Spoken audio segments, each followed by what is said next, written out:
So timeout called here. The first for Los Angeles. It had been half a decade since the Lakers hadn't won the Pacific Division, and their back-to-back titles included in that stretch. But it was quite the fall from grace they took as the Kings of the Pacific would end up 8-8 and third in the division a season ago. Now here's Kaman. 14 points from him the last game against the Clippers. And the whistle blows. It's going to be on Andrew Bogut. That's his first foul.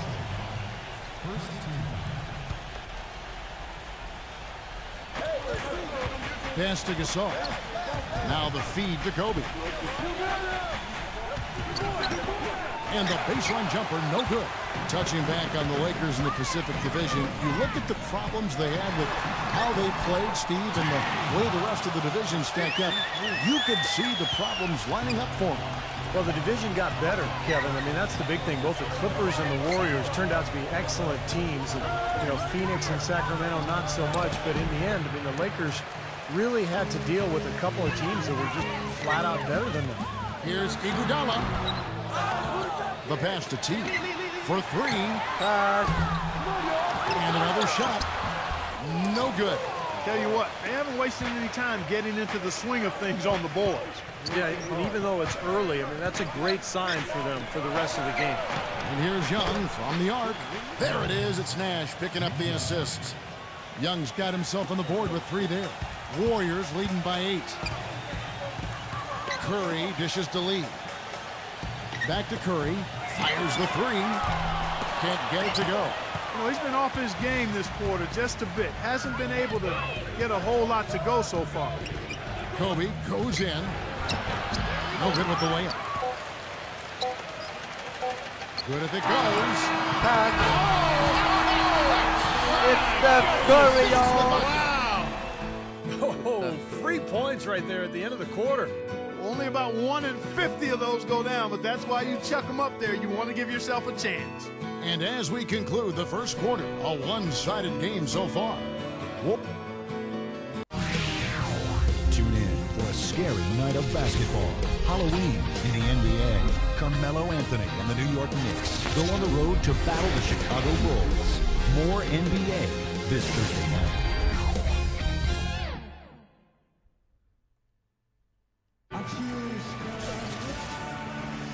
Welcome back, folks. Thank you for tuning in to the NBA on 2K Sports as we get set to get going once again. Hey, during the break, players getting a chance to refuel and hydrate with some Gatorade as there is more basketball in store. In a very convincing performance here from the Warriors so far. I was impressed with their transition game, guys. They really got out and ran the lanes. Yeah, they did. I mean, no better way to get easy buckets than through fast breaks. All fueled up and ready to go. Let's reset the lineups. Courtesy of Gatorade as the second quarter gets going. So for the Golden State Warriors right now, it's Lee and Bogut inside. T is out there with Steph Curry. And it's Iguodala in at the small forward position. Let's go to our sideline reporter, Doris Burdick. Doris, what do you have? Hey, Kevin. Jordan Farmar is back in the NBA after playing last season in Turkey. He's making about a third of what he could earn overseas, but he said, quote, "This is the only situation I would have taken a minimum deal with. I miss my family, I miss being home, and ultimately, I miss being a Laker." He's an LA native, won 2 titles in purple and gold, and guys, it's good to be back. Yeah, he is a winner. No doubt about that. Thank you, Doris. And the Lakers making a change here. Hill's checked in. You know, it seems to me Nick Young is the perfect guy to have coming off the bench because he's a volume shooter and scorer who can get hot in a hurry. But I think his best role is to play him kind of in a Jamal Crawford type role. Here's Curry with the 3. It's hauled in by Los Angeles. It's like he's just trying to showcase his range, but he could probably get a better shot in that possession. Yeah, he sure could. It doesn't do you any good if you miss it from that deep. Going back to Nick Young, Clark, mostly a scorer. He sure is, Kevin, an athletic 6'7" wing. I don't think there's any reason he can't be a plus rebounder and defender, but it's clear that his focus primarily has been on the offensive end. Wide open look, and it's good off the back rim and in. Young's got 8 points. And now approaching 2 minutes of action here in the second quarter. Here's T. Lays it up and banks it in. Took advantage of some shoddy defense there. They've got to at least get a finger on it. Well, since the new CBA, the league has made the luxury tax much more punitive, but certainly the Lakers blessed with the financial wherewithal to be a tax-paying team. The problem is it can hurt your flexibility under the new rules just to make deals, and that's going to be the challenge for LA. Here's Curry. Wasted no time on that shot, but it's off the mark. Been a poor shooting performance for him today, but luckily for them, a lot of his teammates have come through. Shot is no good. Nice D from Bogut. You talk about the huge fan base for the Lakers, Clark, one of the marquee franchises, certainly in the entire NBA. I would even stretch that to all of sports, Kevin. The market and their finances clearly have helped them gain that stature, but you can't shortchange the organization, the people making the decisions. They've been a winner for a long time, and that's been the magic ingredient that's attracted fans, players, sponsors, the full package. Steve Blake's checked in for Steve Nash. Well, this Warriors ownership group has really energized the franchise. They've been very proactive. They purchased the D-League team from Dakota. With plans to move them to Santa Cruz, about an hour south of Oakland. And in order to accommodate the team's home games, they built a new 3,000-seat arena in a matter of months. Pass to T. From deep. It's hauled in by Los Angeles. And that's out of bounds. Golden State will retain possession. Well, let's take a look at last year's top scorers. Third is Kobe Bryant. Yeah, he had a terrific year last year, consistent, and ended up being one of the best scorers in the league. Curry. Iguodala kicks to Curry. From downtown, that's good. Curry's got 6 during his career. And the Santa Cruz Warriors, as they've been named, have been a hit. You know, Clark leading the D-League in revenue, making the D-League finals last season. And you know, with all of the D-League games now broadcast on YouTube, the exposure for players in the D-League is better than ever. And for the Warriors to have their D-League affiliates so close by gives them a much better opportunity to develop their young talent. And let's take a look at now some of the numbers for Stephen Curry. Coming off an excellent season last year, second in free throw percentage, third in three-point shooting. And, of course, he was among the best in the league when it came to putting the ball in the basket, in the top 10 in points per game. And, you know, thinking about his free throw percentage, Steve, to me, and you know this as well as anybody, it's about confidence and repetition and mechanics when you're at that line. You got to be comfortable, and you got to be confident, and you got to trust your rhythm and your mechanics, and he did that every time. You're not doing your team any good forcing a shot like that one. No, I agree. He's got to know better than that. Some rugged defense there against one of the stronger finishers in the game. Blake passes to Young. He dishes it to Blake. Blake off the pick from Gasol. Shot off the screen. Oh, that's blocked. The shot by Curry. Another miss by Curry. Steph Curry is virtually impossible to defend. I mean, he can hit from anywhere on the floor. In the gym range, personified with Curry. Mid-range jumpers are like layups to him. And inside, he's got the floater finger roll and the runner. You always expect his shots to go in inside. Watching a game of force at full speed when the highest stakes are on the line. And let's now go to the sideline. We'll catch up here with Doris Burke. Doris? Well, gentlemen, the Lakers barely squeezed into the playoffs last season. Despite that, they had the largest luxury tax bill in the league, almost $30 million, more than double the next highest team in the Miami Heat. So, maybe one silver lining for them with Dwight Howard deciding to move to Houston, the team won't have to shoulder the even more punitive taxes that began this season. Kevin? Good point, Doris. Thanks. Like some serious agility coming out of the backcourt. You know, that bucket might count for a little more than 2 points when he finishes with that kind of flourish. Yeah, against a D that was already reeling a little bit. That was like a body blow. And Steve, shooting no doubt Curry's forte. He narrowly missed the All-Star game last season. I mean, I can't believe he didn't get elected, and he seemed to be the one glaring miss. When you watch his game, where can he improve? I think offensively, he's got the whole package. I think it's at the other end of the floor where he can probably improve. He needs to compete a little bit more defensively, but that's tough to do when you're handling so much of the offensive load for your team. But he's got to find a little more balance, I think, between his offense and his defense. And Kobe drops them both. You know, there are a number of things that went wrong for the Lakers, and a lot of it led to them being a poor team on the road. They just didn't look like they were on the same page whenever they played away from Staples.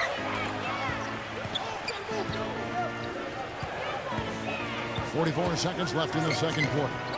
Blake misses. I think he was surprised by how much space he had there and just rushed the shot a little bit. It's Iguodala with the drive. Oh, and that one, no question, powered it down. I'll tell you what I love about him, his ability to finish even while absorbing contact. He is so strong, even with defenders hanging all over him, that he continues to finish at the basket. And also, Steve, I think he's the definition of a lockdown defender. It doesn't matter what style of player he's up against. He can handle just about anything that's thrown at him. Curry outside. The rebound by Young. Kevin, I tell you, his three-point shot has looked awful here in the second quarter. He's trying to shoot his way out of his slump, but he needs to give it a rest and try something else. That cuts the lead to single digits. 10 points for Kobe Bryant. Here's T. And it's in. Oh, wow, he nails the buzzer beater. How about that one? A perfect finish to the half for them to tack another 3 points onto their lead. And so we wrap up the first half. The Warriors on top, leading by 10. And get ready now for the Sprint Halftime Show with Damon Bruce. The second half will be coming up right after that on 2K Sports. And now, brought to you by Sprint. Welcome to 2K Sports. We're in the early stages of what promises to be another great season in the NBA. The Golden State Warriors are ahead against the Lakers. They'd like to get this season off to a good start today. T not having much difficulty scoring against Los Angeles. What he's been able to do from the field has been nothing short of spectacular. Only a select few players in the league can shoot the ball like that. And on the other hand, the Lakers are still alive. A precision offensive attack, maximizing possessions. They're avoiding turnovers. Just a beautiful game tonight. Nick Young has been productive. He's got 12 points and has been grabbing a few rebounds too. Now let's check out the other games still in progress. For Denver, they have the lead against the Kings in Sacramento. Third quarter out there, but it's not a close one. And another one also in progress. It's a close game for the Suns. They're going up against Portland. Second half of play, still anybody's game. And here's a look at the other NBA action from around the league. For the Jazz over at Energy Solutions Arena, they're now trailing to Oklahoma City, trying to get rid of a 7-point deficit there in the third. And that'll be all for now. Thanks so much for joining us. The third quarter just about to get underway. The Sprint Halftime Report, presented by Sprint. And now the third quarter about to get going. What a game we're seeing from Team. Yeah, it's been a lockdown defensive effort from him through the first two quarters. He's just swatting shots away. Well, the reach and the timing he's shown to get to some of these shots has been really impressive. He looks like he has telescope arms out there. He's like an octopus. So the Lakers 5 right now. Nash and Bryant in the backcourt. Inside the 7-footers, Gasol and Kaman. And it's Young in at the 3 spot. While we have a chance, let's take a look at the teams that led the NBA in rebounding last season. In third, the Warriors. Fourth spot held by the Lakers. You know, these two teams each had a great awareness of anticipating where missed shots were going to come down. That's part of why they were outstanding rebounding teams. They each had a couple of key players, but both had some unexpected help from guys you don't normally think of as rebounders.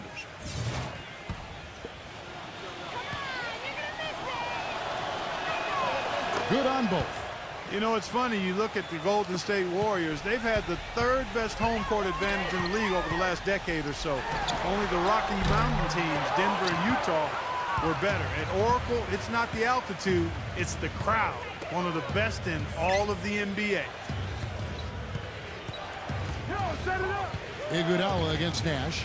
Three-pointer. And Nick Young, the bucket on the assist by Nash. Young's got 15 points. That is not enough coverage. Got to do better than that defensively. Basically no coverage. I mean, defense did not look very good there. And Clark, as you were saying about the Warriors, they really feed off this home crowd. Steve, you said maybe the best in the NBA. I think so, just in terms of the support they get, regardless of their success. You think back over the last 16, 17 years, Warriors have only been in the playoffs twice, and yet the fans are there every single night going nuts. So now that they're a good team, I think this fan base is really going to come alive. Nash outside.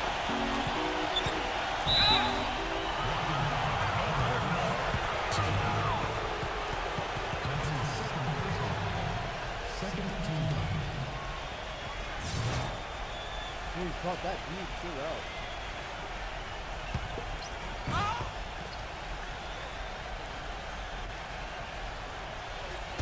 The Lakers with the ball, trailing here by 8. Young for 3. It has not been an ideal start to the second half.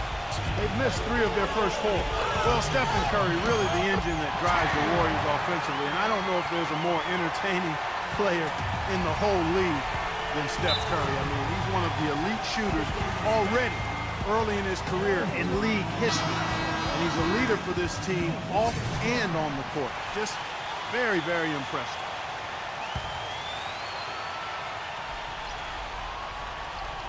Third quarter of play with just over a minute and a half gone by. Kobe attacking. David Lee comes up with the rebound. Lee's got 6 rebounds now in the game. And Curry last season logging heavy minutes, a good sign that he was able to hold up physically. Yeah, and despite those concerns over that right ankle, he really had a tremendous season. I thought he competed better defensively. Not the most athletic guy, but possibly the most skilled player in the league when you look at his ability to handle the ball, shoot with range, and pass. It was great to see him get on a big playoff stage and show the rest of the country just what they've got to look forward to. Really hard to decide, guys, which was better, the pass, the catch, or the slam. Clark, there's no wrong answer to that one, my friend. Sensational alley-oop all the way around. Agreed. All of the above. Iguodala from outside off the mark. Lakers trail by 11. Nash dishes to Kobe. Back to Nash. Nice ball movement here by the Lakers. Can't cash in from close range. You know, he just hasn't looked right to me. A bit out of sorts, if you will. Something's off with his mechanics. And at least as I look at it. You know, something we're seeing less and less of these days, that little finger roll. Right around 3 minutes into the second half. Kobe kicks to Kaman. Feeds to Young. From the high post, and he nails the jumper. Young's got 5 points now in the quarter. Whatever their plan was defensively that time, it didn't work. Not if it results in that shot. Curry attacking. And it's going to be 2 free throws. Drew contact on the shot. Well, Kevin, what I love about Curry is the all-around game. He's a tremendous shooter, incredible passer, and then defensively, he's opportunistic. You know, he can pick off a pass and go the other way through his anticipation. And Steve, when he gets one of those warm-up jump shots in the game, you expect it to go down. One of those great shooters who doesn't need to get into a rhythm. His shooting seems to be always ready to roll. You know, last season, a lot of folks had the Lakers picked as the super team in the West, the team that would maybe challenge Miami and LeBron, but from the start, it just never was a cohesive group and really had one of the most disappointing seasons in the Lakers' history. It's Nash with the drive. Kobe against Curry. And the lead is down inside single digits. 16 points for Kobe Bryant. Excellent execution of the plan there. Clark, as you said, the Lakers had a lot of lofty expectations put on them, but you never know what's going to happen when a team is put together. And Steve, they just couldn't reach that bar that was set so high for them. You know, the expectations were so high, Kevin, but injury issues cost them all season long. Nash, Howard, Powell, and of course Kobe with the Achilles at the end of the year. And that unit only started 7 games all season together, so they never really were able to develop any chemistry. Bogut, that's good. Bogut's got his second bucket of the night. Lakers trail by 10. Nash, the pass to Young. Dishes to Gasol. Lee with the block, but he stays with it. Outside for Kobe. 6 on the shot clock. Goes up again. The Warriors pull it in. Lee's got his 7th rebound of the game with that last one. Iguodala's drive. Foul call. Looked like the D didn't get there in time, and he'll shoot free throws. That's on Nick Young. You know, Iguodala seemed to be a 20-point-per-game kind of a player. Last season, another season where his scoring was helpful, but not where you thought it might be for a star player. But his game is not predicated on scoring. It's his all-around versatility that makes him star level. Wesley Johnson's checked in for Los Angeles. Jody Meeks comes in for Kobe. Johnson, guarded by Curry. From about 16, misses off the left iron. He's one guy the defense is not afraid to leave open from that range, and for obvious reasons. Now here comes Nash, leading the break. Lee with the block. Oh, my God! And a 2-for-1 opportunity. Yeah, they got to hurry. Step on the gas here. And the shot is good. And it's 6 points for Andre Iguodala. They're straying away from the three-point game here in the second half. And that's fine as long as they're on the lead and they're getting good shots. They've decided not to take nearly as many three-pointers in this half. Nash kicks to Johnson. Fires from deep. Good. Johnson's got himself going with the triple, his first basket of the game. And here is Curry. 20 points for him. Here's T. That misses. Would have counted had it gone in. Shots continuing to fall as we conclude the third quarter. Both teams putting up points. Warriors lead by 9. And time for the short break, and stay right where you are. The fourth quarter is coming up next. Bring your costume. It's Halloween in the NBA.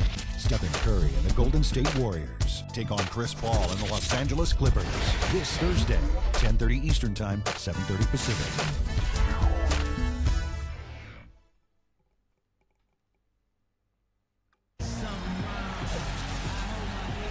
And the final period of play just about to start. And guys, what do you think about the offensive approach we've seen so far for the Warriors? I thought we might see a little defensive adjustment at halftime, but the fast break continues to be effective. They've worked hard tonight at crashing the boards as well. They've had a bunch of second chance points. Iguodala and Lee at the forwards. Steph Curry's out there with T, and it's Bogut in at the 5 spot. So that's the group out there for Golden State. Well, the Warriors going to the playoffs last season for just the second time in 19 seasons, guys. Pretty incredible and remarkable, too. But it seems, as Mark Jackson said, that things be a-changing in the Bay Area, and for the better. Now, here's Nash. Defense is right there. And a foul on the shot. He'll go to the strike for 2. It's on David Lee. And for the Warriors, a scrappy, hard-fought win over the Denver Nuggets in 6 games. They also, Steve, gave the Spurs a lot of trouble in the second round. They sure did. That series might have turned out a lot different if they hadn't collapsed in Game 1. But the Warriors showed tremendous resilience in bouncing back and really making that series so competitive. Here's T. Goes back up. In deep. Lee drops it in. And the Warriors lead by 10. You know, so many games are decided by which team wins the rebound battle. And that's held true in this one so far, Steve. And even if it's only a modest advantage that they have in that category, it's still a significant factor. And the basket good. Yeah, they're going to need some help there defensively. That matchup is going to be a tough one to deal with. And they will get the basket here, folks, as they rule goaltending. He thought he had that one clean, but the ref saw it differently. They'll count the basket. That whistle got a big response from this crowd, and it is not a favorable one, let's say. I'll tell you what, the fans can't believe that they made that call. Catching up on the changes for Los Angeles. Young comes in for Wesley Johnson. And Kobe is subbed in for Jody Meeks. Wow, this game just a commanding performance for T. He's got 26 points and 3 blocks. He's just been making one play after another, from one baseline to the other, covering the whole court. Full throttle up and down the court. He has not let up one bit. Steady work at the free throw line. Just what we're used to seeing out of him.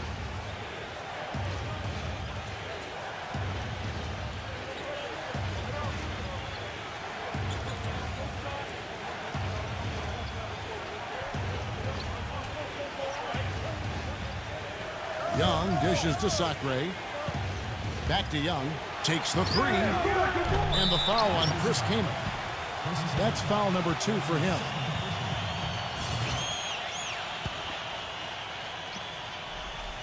A little over a minute of the fourth quarter gone right now. T. And he makes no mistake on the slam dunk. Nice odds and determination that time. Clark to get to the rim. You know he can bounce, and right there an example of how dangerous he is when he's got a path to the hoop.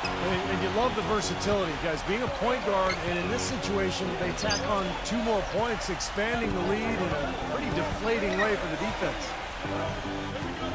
Young outside. Again, Los Angeles. Great looking bounce pass to set up that play. Warriors leading by 8. Kobe with the steal. Nash right side. That's good. And it's Kobe with the assist. And it's 6 points for Steve Nash. Outside Curry. Three-pointer. And that one's good. And the Warriors lead by 9. He's showing no signs of letting up here. Kobe attacking. Kobe with the block. Kobe kicks to Sakura. And that one's good. Sakura has got 6 here in this quarter. The Warriors have gone 3 of 4 in field goal attempts since getting things started here in the fourth. The shot's good from T. And at the offensive end, he's done about as much as they could have hoped for today. And the Lakers call time here. You know, he just isn't pleased at all with the looks they've given up defensively inside.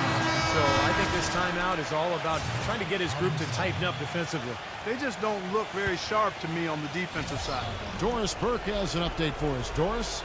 Hi, guys. I had a chance to find out what Mike D'Antoni was discussing with his players. He was emphatic. We're not getting it done, fellas. We've simply got to step up, get engaged, and try to battle back. Guys, we'll see if the pep talk gets them going. Boy, they've looked good in the open floor today. That's had a lot to do with their success. Well, they've been doing the right thing, Steve. Anytime they've had numbers, they've gone straight up court with it right away. Boom. Iguodala outside. Takes the lead pass. Bogut the pass to T. Launches a 3. And it's Gasol with the rebound. Gasol's got rebound number 7 for him tonight. Nash with it. And it's Iguodala picking him up. Back to Kobe. Offensive rebound. Warriors leading by 11. He kicks to Curry. And the rebound goes to Nash. It's 3-on-3 on the fast break. It's rebounded by T. T's got his 5th rebound right now in the game. That's good. T's got 13 points here in the second half alone. He has really shot the ball extremely well, as you'd expect. Like we say, he's been making sweet string music all day long. Not sure if he just ran out of gas or what, Kevin, but he's been awful ever since the second half started. It's not even been a factor. Baseline J on the way. Curry can't get it to go. Couldn't convert, but nice little 2-man game there. And it wouldn't surprise me to see them go back to that the next trip. Kobe Bryant with a beautiful pass that time. The Warriors have gotten into a pretty good groove, going 6 of 10 here in the final quarter. And the shot's good from T.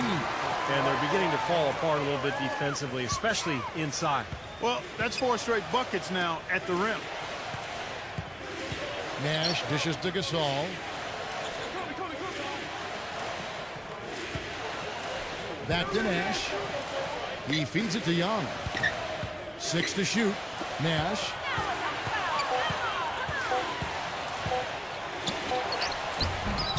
Warriors with the rebound. Iguodala's got 5 rebounds tonight. Here's Curry with the 3, and that is good. Curry's got 6 in the quarter.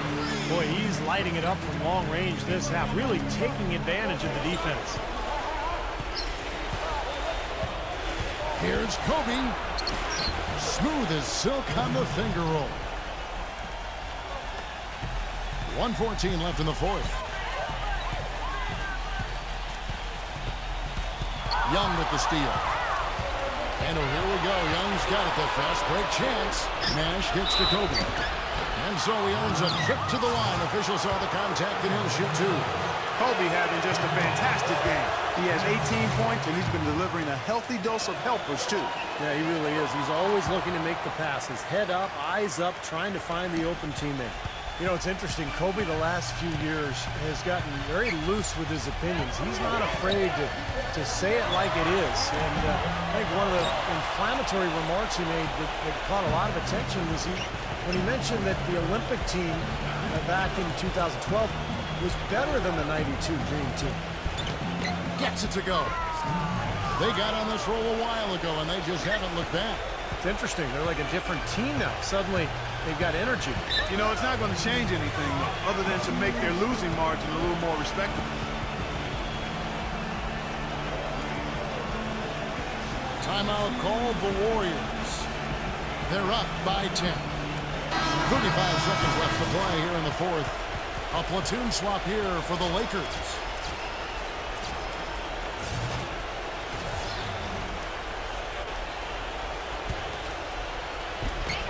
35 seconds left in the fourth quarter.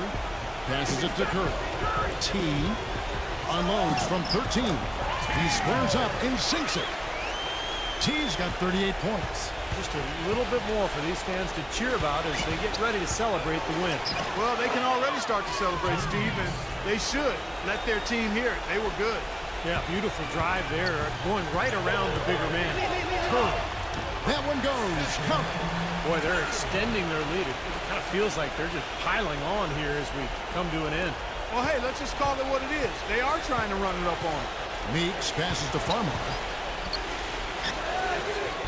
No good off the back of the rim. Here's T. There's the bucket. Good. Well, that puts the nail in the coffin. A clinic in terms of how to play with the lead right there. So we see the Warriors taking the game here. How much to be critical of at this ring fight? Not at all. I mean, they showed up not just to play. They showed up to give great effort and to win, and they did both. Well, it's time to say so long. For Clark Kellogg, Steve Kerr, and Doris Burke, this is Kevin Harlan, along with our 2K Sports crew, thanking you for tuning in. Now it's time to present our Jordan Player of the Game, T.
Can make your money a love sensation 不完全なバイブレーションお手軽な恋愛に感謝無質が全力疾走なかなりそのなさをわちゃくな風な日々を Tell me why 失敗繰り返したいねピンキリエモーション Say my life and 両立ち押して知るべし日の快感衝動があって嘘っぱちに飛んで僕と君とが主人公のラブソング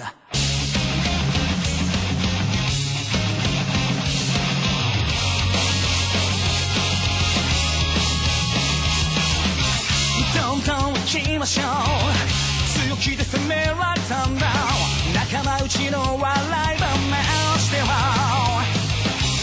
悶々としてんだぜ自分の部屋へスタッペ本当は弱気なビッチマイン気の悪さ振りかただの思い込みかバレてんだろう君は頑張れ男の子 Welcome everyone, I'm Damon Bruce, and this is the NBA on 2K Sports. It's All Hallows Eve.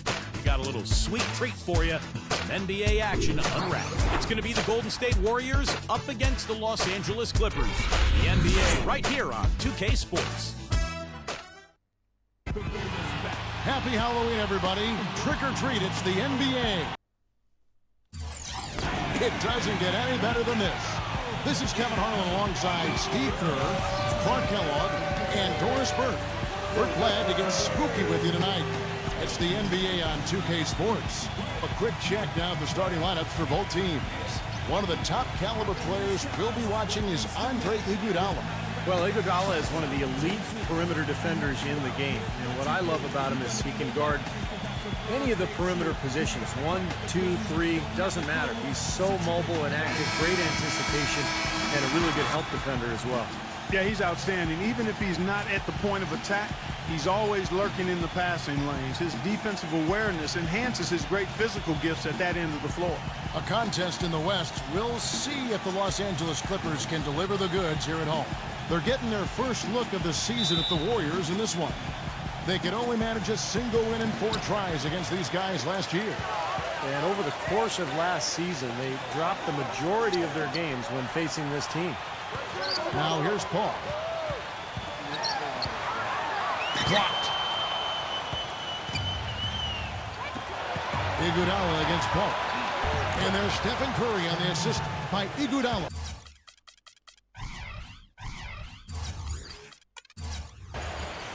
Curry's got the game going with his first points of the game for the Warriors. Here's Paul. You know, going back to Steve's point, this series was not one of the highlights of the season last year. Yeah, Kev, you wouldn't expect them to come out on the wrong end of that series, but it happened that way, and we'll see what happens going forward. Oh, get it! Watch out now. That is as athletic a move as you're going to see right there, folks. Unbelievable. Clark, what about the hang time? You're talking about hang time. That fella had helium in those shoes. Well, if you're going to pull off a 360, you better have hang time. That finish brings me back to the old days, the silky smooth finger roll. Boy, you look at the Clippers, and they clearly are one of the most entertaining teams in the NBA. One of the outstanding team shows you'll see. They have fun, they're up and down. But they're a hard-working group, and a lot of that you have to attribute to their leader, Chris Paul. And the defense looking to protect the rim at all costs. Yeah, I like that. A foul to save the layup. Make him earn it at the line. Well, Clark, as you were taking a look at the Clippers, they are a fun team, an amazing product so far with big names all around. But, you know, Steve, they've got to work hand in hand to make sure they're always at their best and not take things for granted. Well, I think it's still a team that's a work in progress. You've got a young front line in Griffin and DeAndre Jordan. Great point guard in Paul, but the new additions have helped, and I think it'll be interesting to see if this team can gel during the playoffs. Not really the start they wanted. They missed 3 of their first 4 shots from the field. Here's T, and they cash in right away.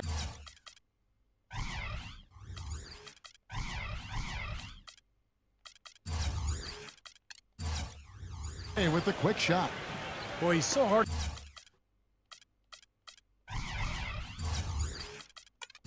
to stop, guys, because he poses a ton of matchup problems for the defense. Paul gets a screen from Griffin, and T is going to pick up the foul. That's his first foul.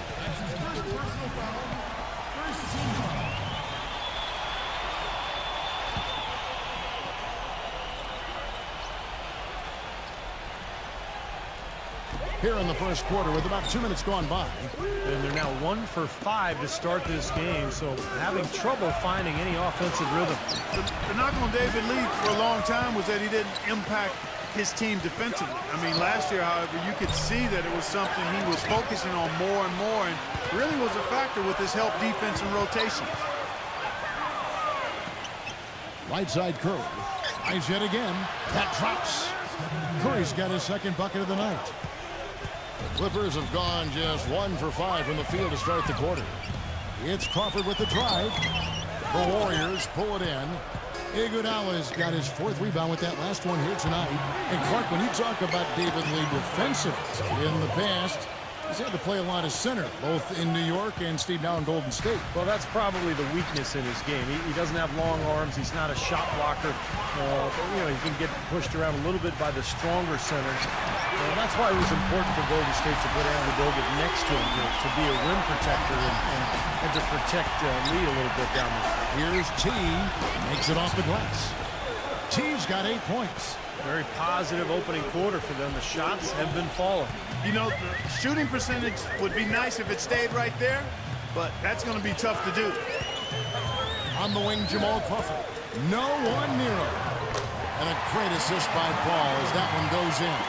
Man, he's someone the defense has to keep track of at all times because, you know, even when he doesn't have the ball, he moves so well without it. He's constantly a threat to catch and shoot. Not to mention, guys, he's got those rush hour handles. He can get in a lot of tight spaces the way he handles that ball. He's able to dissect the defense with ease. You can see the eye contact there. Gave a little nod and then burst to the rim for the alley. Slam. No doubt, Clark. A pair of teammates with a terrific feel for each other out on the floor. And what a play to make in a close game, a potential momentum builder. Doris Burke has some information for us. Doris? Guys, I caught up with Doc Rivers for a minute. He told me he's a fan of Andre Iguodala, especially the way he's developed his outside shot. He said that was one weakness. He could do everything else, pass, handle, and finish. And boy, what a defender. But now that he's developed that jump shot...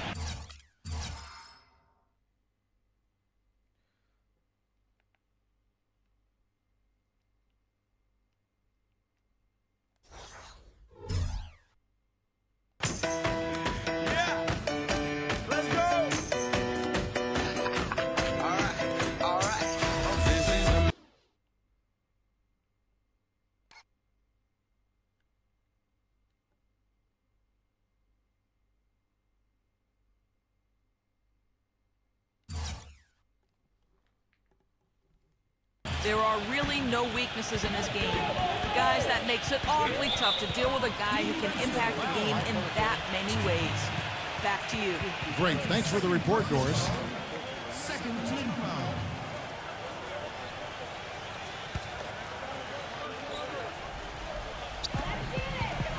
Here's Griffin, and he comes off the screen and slams it through. The pick was set at the perfect angle on the floor, and he used it nicely. Well, that's a play we may see from them a few more times. Why not? I mean, when it works, you go back to it. Make them stop you. Yeah, the Warriors turn around, I think, in large part because of the improvement defensively and on the boards last year. There was a 5 or 6 year stretch where Golden State was maybe the worst team in both categories in the entire league, but the schemes have changed, the personnel, the intent, the toughness, and it has all led to a new era for the Golden State Warriors basketball team. And what's your take, guys, in the hustle stats for the Warriors? You know, they've done a great job of getting a hand up on shooters. Actually have gotten a lot of blocks as well, solidifying that defensive effort. And we're also seeing a lot of fast break hoops, so this team doing a nice job getting easy points. And back to the Warriors looking to pack the paint. If you wanted to get into a three-point shooting contest with them, well, I think they'd welcome that. I agree. I mean, with the Splash Brothers in the backcourt, you can get sprayed in a hurry from all angles. I mean, those guys are terrific. But again, their improved defense and rebounding was a big part of their success as well. You know, for a long time, people would look at Staples as the Lakers' home where the Clippers just happened to be sharing space. But the Clippers let everybody know that they called this Staples Center home as well last year. And I thought they were a force in front of their rabid fans. Doubled by Dudley. Paul, and a bit of a battle here for the ball. The official signals a jump ball here. Second foul of the first quarter. They're probably going to have to sit him down here to try to avoid number 3.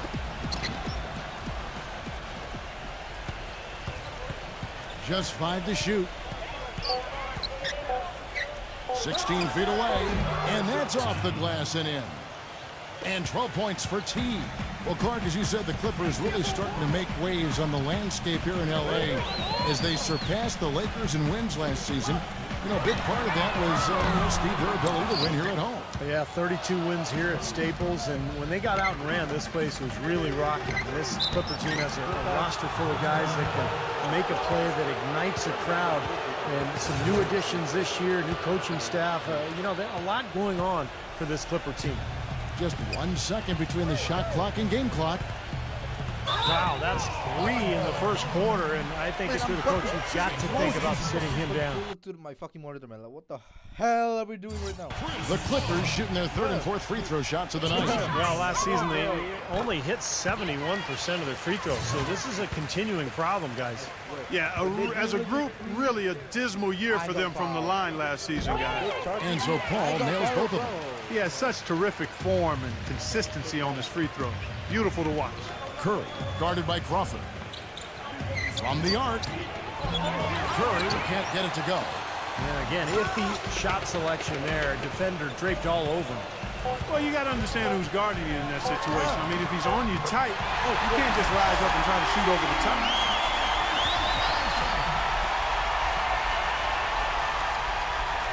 Paul with the steal. A free-flowing first quarter. Great scoring through 1. Warriors lead by 4. We'll be back shortly live from Staples Center in downtown Los Angeles. On Tap Wednesday, November 6th, Stephen Curry and the Golden State Warriors. And the first quarter is in the books. Second about ready to get underway. And from what we've seen so far from the Warriors, how would you grade them? Now the key has been the rebounding department. This club dominating the paint area. And if this continues, they'll be in great shape. Well, they've done 2 things. They've limited second chances, and they've been able to flex their muscle down low. So for the Golden State Warriors right now, Iguodala and Lee at the forwards. Steph Curry's out there with T, and it's Bogut in at the pivot spot, manning the middle. Dudley against Iguodala. And Dudley kicks to Paul. Kept alive.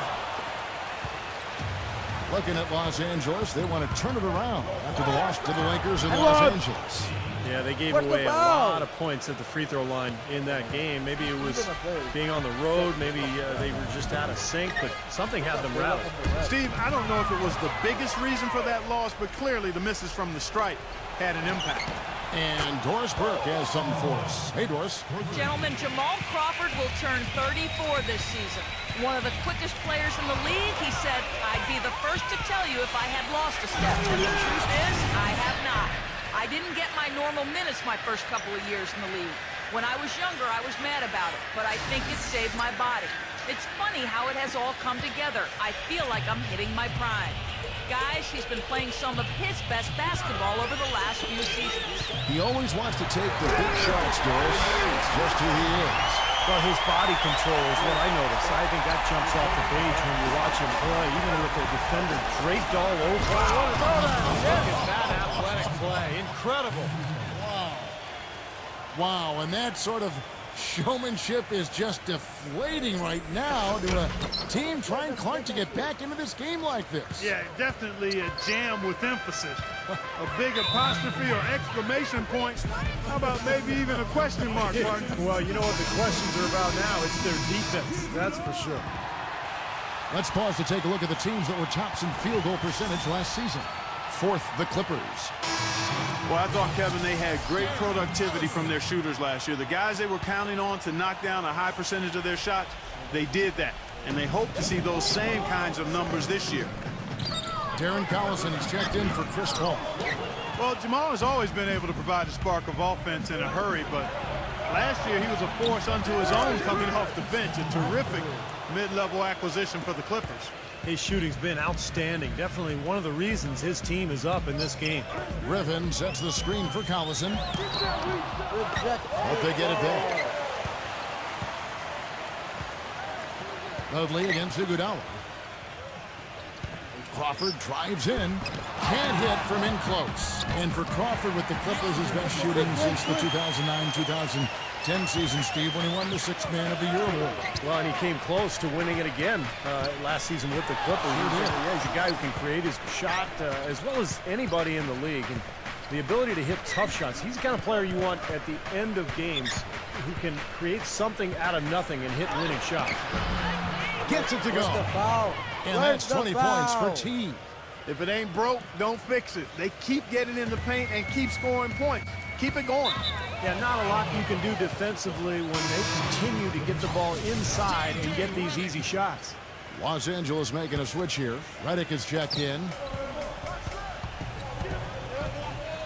T, he's covered by Collison. And Jordan sends it back. T, the pass to Curry. Takes the three. Can't hit. So the Clippers will take it the other way. You know, the Warriors made big strides last year, and part of it was a retooling of the team, but they also got a lot of help from the group of rookies that they had. And a number of those rookies played prominent roles down the stretch and in the playoffs. Most of the time, that shot will go down. The defenders have to make sure they tag it. That's going to be out of bounds. Los Angeles will retain possession. We're on the run right now. Here in the second quarter, just under 3.5 minutes played. Here's Redick. Drains it from 17 feet out. Well, Clark, as you said. No.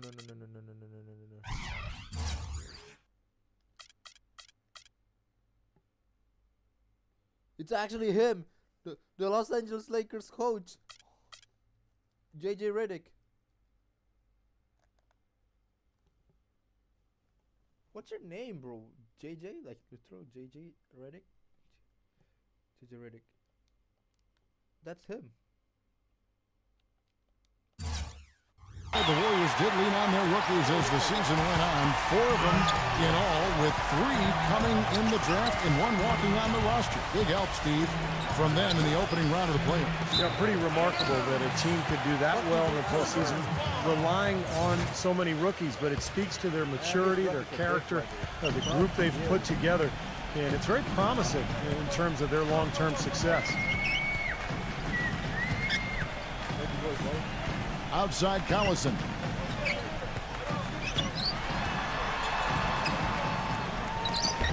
No good there, and that would have cut it to single digits. Warriors leading by 11.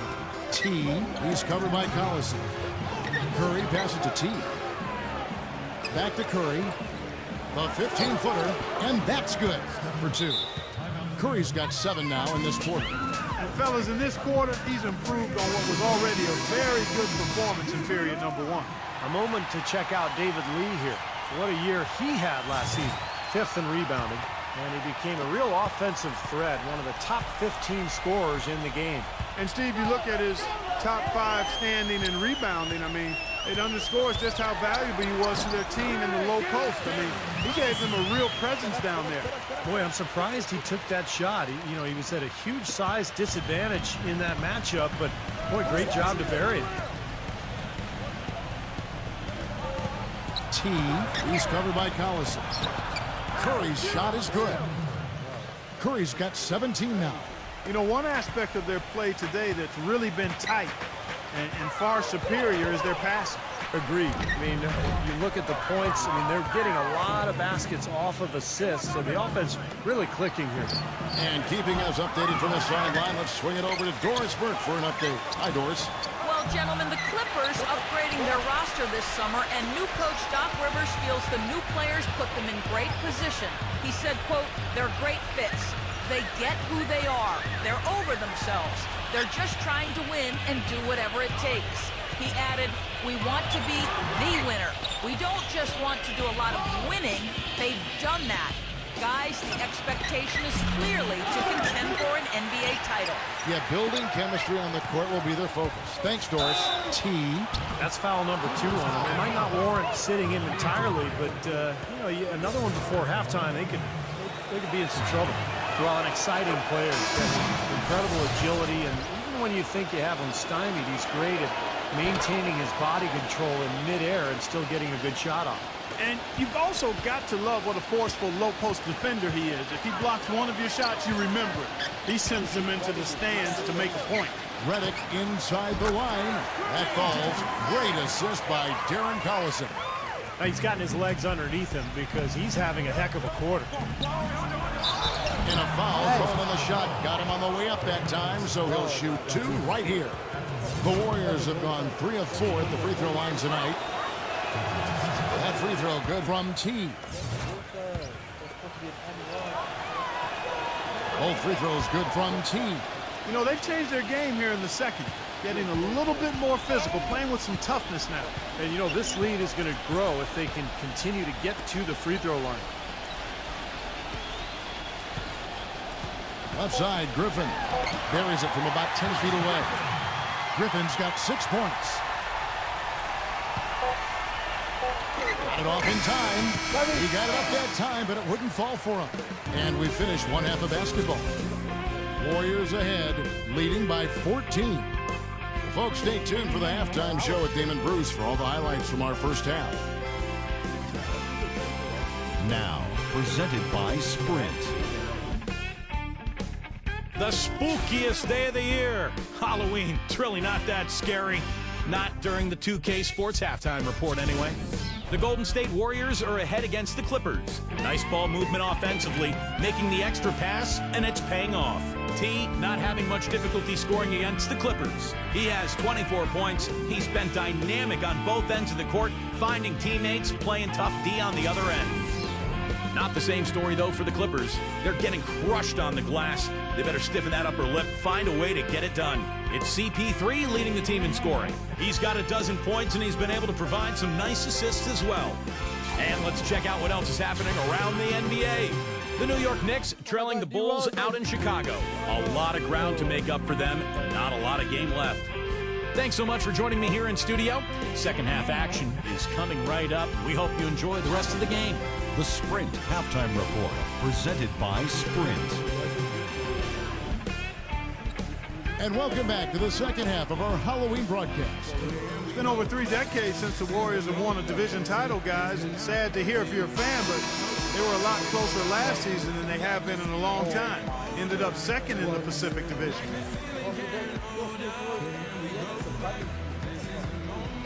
Kid, born in 2013, you already in the end of the primary school. Warriors leading by 14. Blake Griffin down low and DeAndre Jordan. CP3 and Jamal Crawford make the backcourt. And it's Dudley in at small forward. That's who's out there for the Clippers. And Clark, as you said with the Warriors, they were 9-7 against the rest of the Pacific Division. Did very well against the Clippers, but had some struggles with the other teams that kept them from closing, Steve, the gap to the top. Well, for a long time, remember, they were right on the heels of the Clippers in the division race, but they fell into a little bit of a slump after the All-Star break. It's going to be interesting to see how it all pans out this year with the addition of Andre Iguodala. So this team has the potential to take another step up the ladder. That's his first personal foul. First team foul. Looking at the last game for the Golden State Warriors, it was a win against Los Angeles. Paul dishes to Griffin. Pass to Dudley. Gets it to go. Dudley's got his first 2 points of the night. They are not rotating nearly quickly enough on defense down low. Got to get quicker there. And even if it costs them some foul trouble, I mean, they need to start putting some bodies on bodies. Be physical. He thought he had that one clean, but the ref saw it differently. They'll count the basket. Jared Dudley out of Boston College in his 7th season already. A smart vet who knows where to be defensively. He knocks down shots. I like his game. He's a winning player because he does a lot of little things and is always ready to step into his role. Los Angeles calls timeout. And for Jared Dudley, Steve, you had a chance to be around him in your time in Phoenix. Yeah, traded for him. That was the Raja Bell, Boris Diaw for Jason Richardson and Dudley trade. Pretty good deal for both teams, really. But Dudley came into his own when he arrived in Phoenix. Developed that three-point shot, but had always been a guy respected for his defense, for his work ethic, and his basketball IQ. Former ACC Player of the Year. The Clippers shooting their 5th free throw of the game here.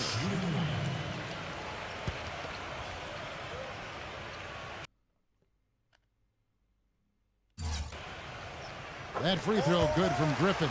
Griffin is doing amazing things on the court and off the court. I mean, his charisma and sense of humor really have made him one of the more marketable players in the entire league. Guys, they've had a solid start to the second half offensively. Gotten good looks, and they've made 3 out of 4 of them. Ball outside. Shot from 16. The Warriors pull it in. 17 points was their biggest margin. Going back to Griffin, he spent a summer interning with an LA-based comedy website I'm reading here. I didn't know that. Yeah, he has a love for comedy, and, you know, playing in LA, that's a great opportunity for him to work in the entertainment side of things. And, of course, he does have a real job with the Clippers. He's got to focus there. He does. You know, but those commercials he's in are fun. They are good. They're good. You know, you go through the regular season, guys, and set all sorts of records for your franchise and wins and winning streaks and all that. You win your division for the first time ever, your first 50-win season, and what do you get for it? Bounced in the first round of the playoffs. It's still progress, though, and I think the Clippers will use that for motivation this season. And now around 2 minutes gone by in this half. And that's collected by Bogut. Bogut's got his 5th rebound in this one. Stolen by Dudley. Now the feed to Paul. Lee with the block. And they'll keep possession. Jordan kicks to Griffin. Here's Paul. It's been a real difficult game for him offensively, and it's costly. Pass to T. And the Warriors miss again. Clark, as you said, the Clippers got up 2-zip on the Grizzlies, but all of a sudden it came to a crashing halt. As Steve, they dropped 4 consecutive games, and just like that, we're out of the postseason. Yeah, injuries played a part. Blake Griffin sprained his ankle, but I think the Clippers were exposed a little bit too. They're limited offensively on the front line, and maybe not quite enough shooting, but that's why they made the moves in the offseason, and they're looking to pick up and make some improvement in that regard. And he goes in for the dunk. It's astonishing to see a player, Clark, at his position who can get to the rim like that. Yeah, he goes very vertical on you, Kevin. And once he's up there, you know he's going to throw it down hard. Clippers trail by 16. Paul passes to Crawford. Oh, good with the triple. Boy, just by his body language, Kevin, you can tell he thought that triple was going to fall. Yeah, a little frustrated now, shaking his head after that miss. Doubled by Crawford. Pulls up. And there's the whistle. Foul hard on the shot. He'll go to the line. Hey, I think we all knew that the Clippers were good last year, but we really took notice when they rattled off those 17 wins in a row in December.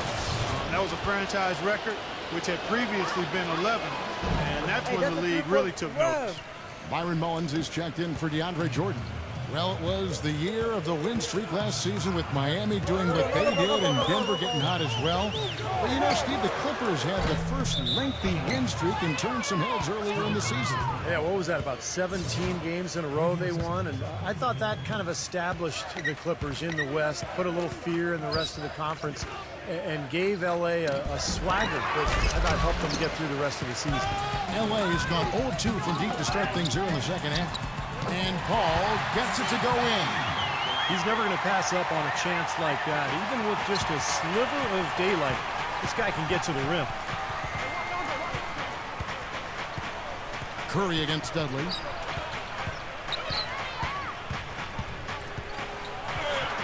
The shot's good from T. T's got 13 points in the second half. He has really punished these defenders today. No matter who's been on him, he's been giving them medicine. It's Crawford with the drive, and it's going to be out of bounds. The Clippers will retain possession. Sit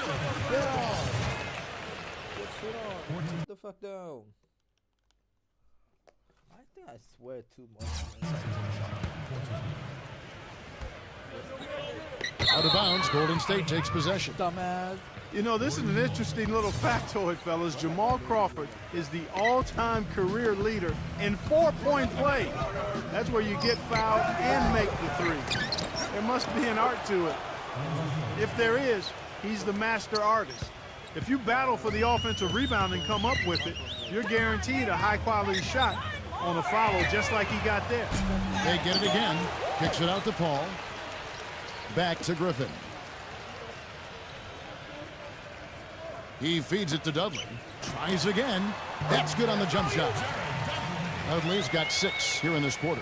And Clark, you mentioned those four-point plays. That may be harder to pull off now with the Reggie Miller rule. Officials will call an offensive foul if you kick out your leg. on the shot. World B. Free used to do it all the time and hits the defender. Yeah, that's how Jamal Crawford got a lot of those 4-point plays early in his career, but there's a reason that he's able to convert those, and it's because he can create his own shot off the dribble from the 3-point line. And so a lot of times defenders are lunging at him because they put on their heels defensively because of his work off the dribble. That's a good explanation. It's tipped. Paul with the steal. And the rebound goes to the Warriors. T's got 7 rebounds in the game. Boy, they've really dominated on the glass, and of course they've done a lot of good things here tonight, but the rebounds have played a major factor. Hey, Steve, you know rebounding always one of the key barometers in determining the victor. And if they're smart, they will hold for the last shot. That's got to be the objective here, Steve. Oh, and they get in the way of the alley-oop. Not to be. Good play defensively. From deep. The shot no good.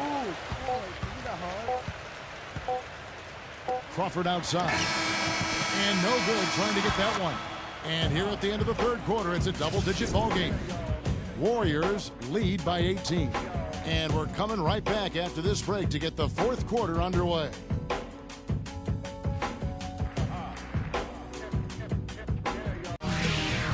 Friday, November. Welcome back. Fourth quarter action starting up in what has been a one-sided show.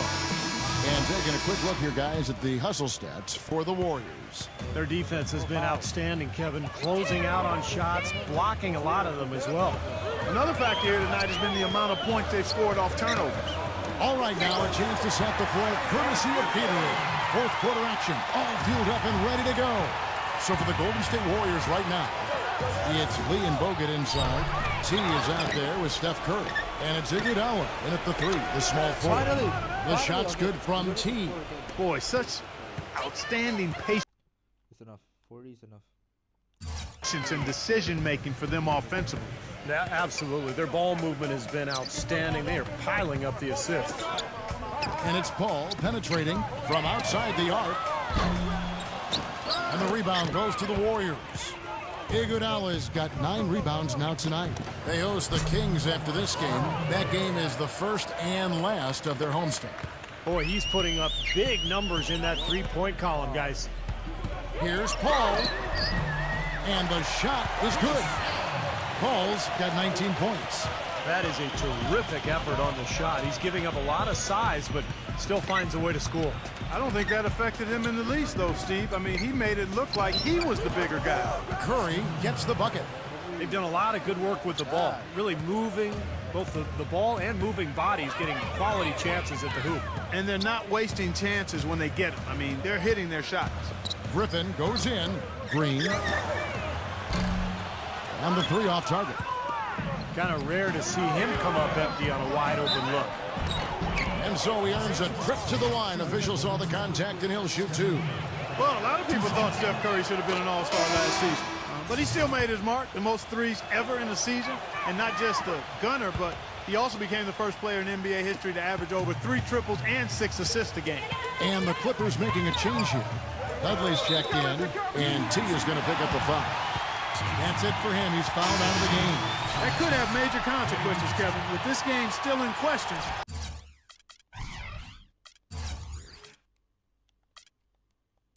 It's really a tough time to lose. Klay Thompson, he's checked in for T.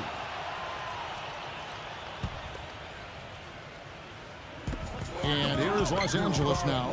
Here's Griffin. Thompson with the block. It's out of bounds. The Clippers able to retain possession here. And here's a quick look at how the Clippers' schedule is shaping up. After this one, they're off to Sacramento to take on the Kings. That'll be just 1 game played away from home for them. Thompson against Paul. 14 feet away, and it's wide right. It's off the rim. And together as a tandem last season, Steph Curry and Klay Thompson crushed the record for most three-pointers in a season, Steve. 483 combined threes. What an incredible young combination in the backcourt. Thompson played the rookie-sophomore game, and Curry was actually snubbed from the All-Star game, but he did win Western Conference Player of the Month in April. First Warrior to win a Player of the Month honor since Chris Mullin back in 1990. And Thompson kicks to Curry. They double-team Curry. 5 to shoot. Thompson for the triple. Again, the miss by Thompson. LA's gotten off to an 0-for-2 start from downtown here in the fourth quarter. Crawford outside. Lee gets the rebound.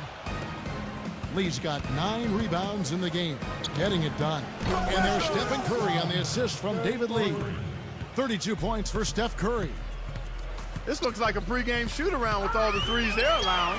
Yeah, I don't know, Clark. I think there might be even more defense in warm-ups. I mean, this is kind of embarrassing. And here's a look at what's coming up for the Golden State Warriors. They host the Kings after this game. That game will be a quick pit stop before hitting the road again. A platoon swap here for the Clippers. Tipped. Now the Clippers moving it up. Wayans with the bucket. Boy, how's that for a quick possession? Yeah, it sure was. I mean, he didn't waste any time getting down the court, did he? And Curry, here we go. Rejected by Mullins. And for the Clippers, they're shooting under 40% all in all for the game. Pass to Bullock.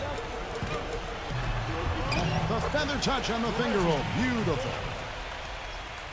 Fourth quarter of play, and over 3.5 minutes have gone by. From the high post, Curry, good. Curry's got 17 points here in the second half. He's just been the man since the start of this quarter. I mean, just a tremendous period of basketball for him. Goes up on the high post. Wins, no good. Well, they'll give him that shot. He doesn't have the most reliable jump shot in the world. We know that. Gets it to go. 36 points for Steph Curry. His switch has definitely been flipped to on this quarter, guys. And for the Clippers, they're shooting a paltry 33% in the fourth. Not a good showing for this offense. Wayans dishes to Mullins. And he was fouled on the way up. 2 free throws now for him. Well, one thing that Byron Mullins added last year was a three-point shot, and he wasn't shy at all about trying it out. I mean, it was still a work in progress, and right now I think it's a part of his game. And to go back to Mullins, not the best percentage from outside, but he is a spot of big man, Steve. Well, if he can get his three-point percentage up a little higher, you know, along with his decent rebounding, I think they found something in terms of a player who can be a consistent threat in that front court. This game's over, guys. I think we can say that with certainty. Yeah, I agree with you there. We have officially reached garbage time. And Wayans kicks to Mullins. Green. Off target from outside. You know, even against defense as tight as that, you expect him to bury those. I don't know. I mean, we've seen him hit those in the past, but like you said, the defender was on him like glue. So it would have been quite a bucket. And he's performing at such a high level. And that's why they're in the lead right now. We've got 1:13 left in the fourth quarter, and that one's good. Whatever their plan was defensively that time, it didn't work. Not if it results in that shot. Thompson inside the line. Off the left rim and out. It would have been lucky to knock that shot down. Yeah, that kind of shot will definitely get you the high eyebrows from the coach and maybe get you a seat on the bench, too. And, you know, these calls can be some of the toughest in the game for the officials. It all happened so fast, but I really think that was the right call. The defender was not really set in that situation. Well, you look at the turnaround last season for Golden State. A lot of it has to do with the steadying presence of Jarrett Jack and Carl Landry off the bench. Both players brought toughness and a level of competitiveness that was maybe missing from the Warriors the year before. Come to me. Fires from deep. The shot misses. Great D that time from Green.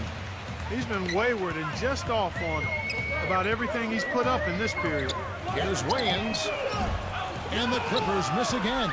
And for the Warriors, such an impressive turnaround last season, but financial constraints, you know, Clark, make it tricky for them, make it tricky for anybody to keep teams together. Well said, but I give the ownership credit for making the commitments necessary to put themselves in a good position going forward, Kevin. After such an impressive postseason showing, I think they want to continue that momentum.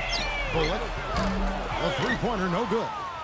Golden State's gone beyond the arc 7 times here in the fourth and been successful 3 times. Thompson with the bucket. Well, if it wasn't already out of reach, it is now thanks to this spurt. Just keep on firing, man. No reason to slow down now. And Wayans kicks to Green. And they come right back with their own three-pointer. How about that for a response? They will say they can give the three as well as they can take the three. So we see the Warriors taking the game here. They put on a show tonight, thoroughly controlling each end of the floor. Hey, what more can you ask? And that about wraps it up for Clark Kellogg, Steve Kerr, and Doris Burke. This is Kevin Harlan thanking you for watching the NBA, presented by 2K Sports. And now, Jordan presents our player of the game, T.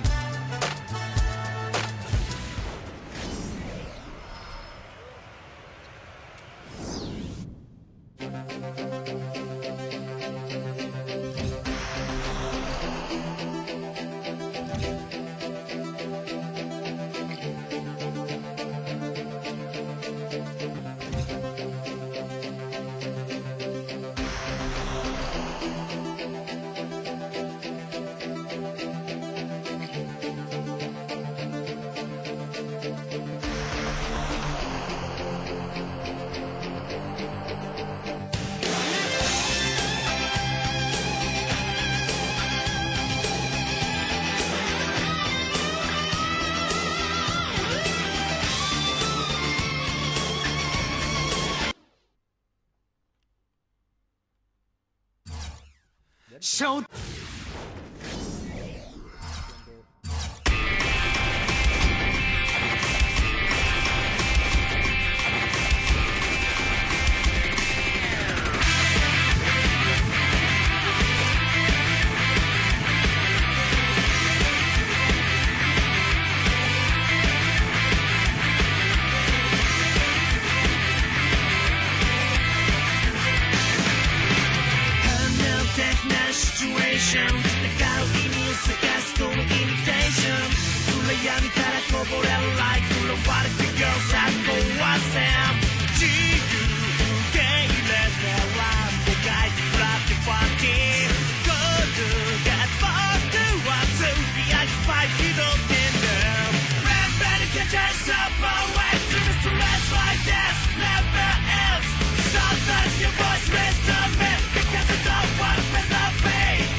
Welcome to 2K Sports. We've got NBA basketball for you. I'm Damon Bruce. The NBA regular season tips off. It'll be the Sacramento Kings facing off against the Golden State Warriors. See you soon.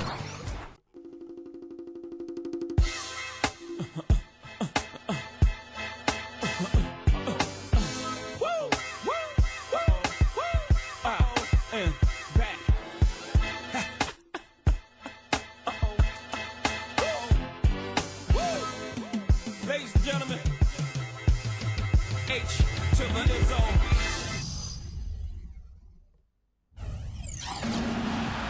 It's the NBA on 2K Sports.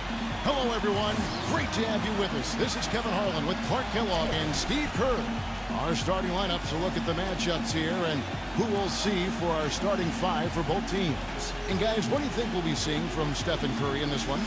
Well, we all know that Curry is a tremendous shooter, just like his father. Quick release, pinpoint accuracy, deep range. But what I like about Curry is his passing ability. Such a good playmaker and tremendous court vision. And the thing I like, Steve, is Steph's not just a spot-up shooter. He can create his own shot off the dribble. And he makes tough shots on the move. Last game for the Warriors, they pick up the W against the Clippers in Los Angeles. And just one look at the score tells you all you need to know. They were dominant in just about every area. That was a game in hostile territory, too, guys. And it seemed like they had confidence right from the beginning, unbothered by being on the road. And, you know, their shots were falling. From the top to the bottom of that lineup, their guys were heated up. Now, here's Thornton. Puts the lead pass in front of him. Cousins dishes to Thornton. Outside Thomas. Fires for three. That's the bucket. Thomas got the first bucket of the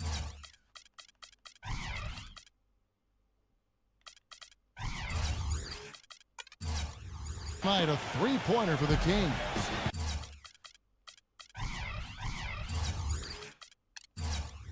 Oh, he's going to...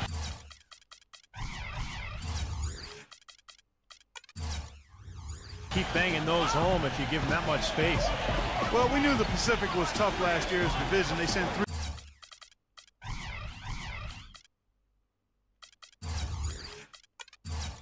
three teams to the playoffs.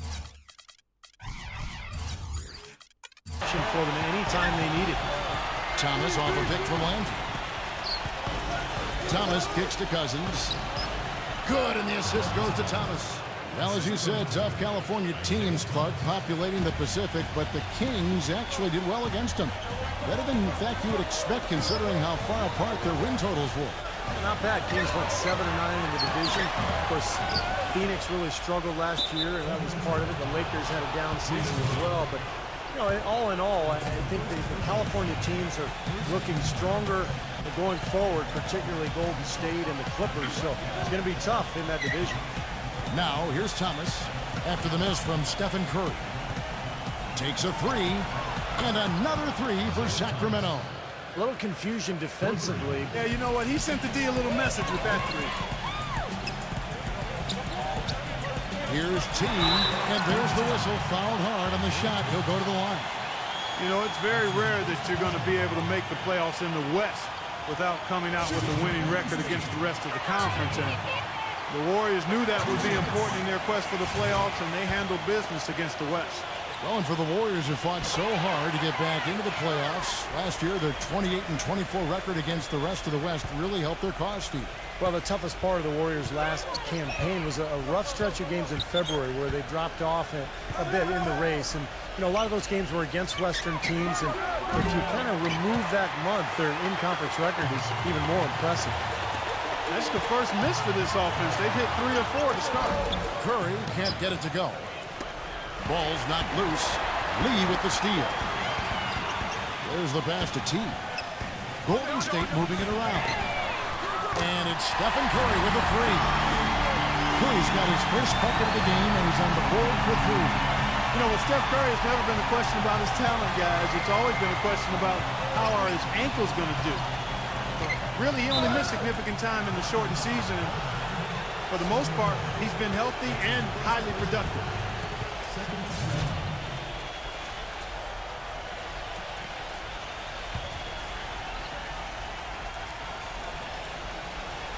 Here in the first, just under 2.5 minutes played so far. Backing down is Landry. 6 to shoot. He with the block. Fires the three. And it's Curry again from deep. Curry's got 6 points. And a few ankle tweaks for Curry last season. But with the big brace he wore, he said the pain was mostly from the brace bruising his ankle than anything else. Well, sounds to me like maybe you should take the brace off.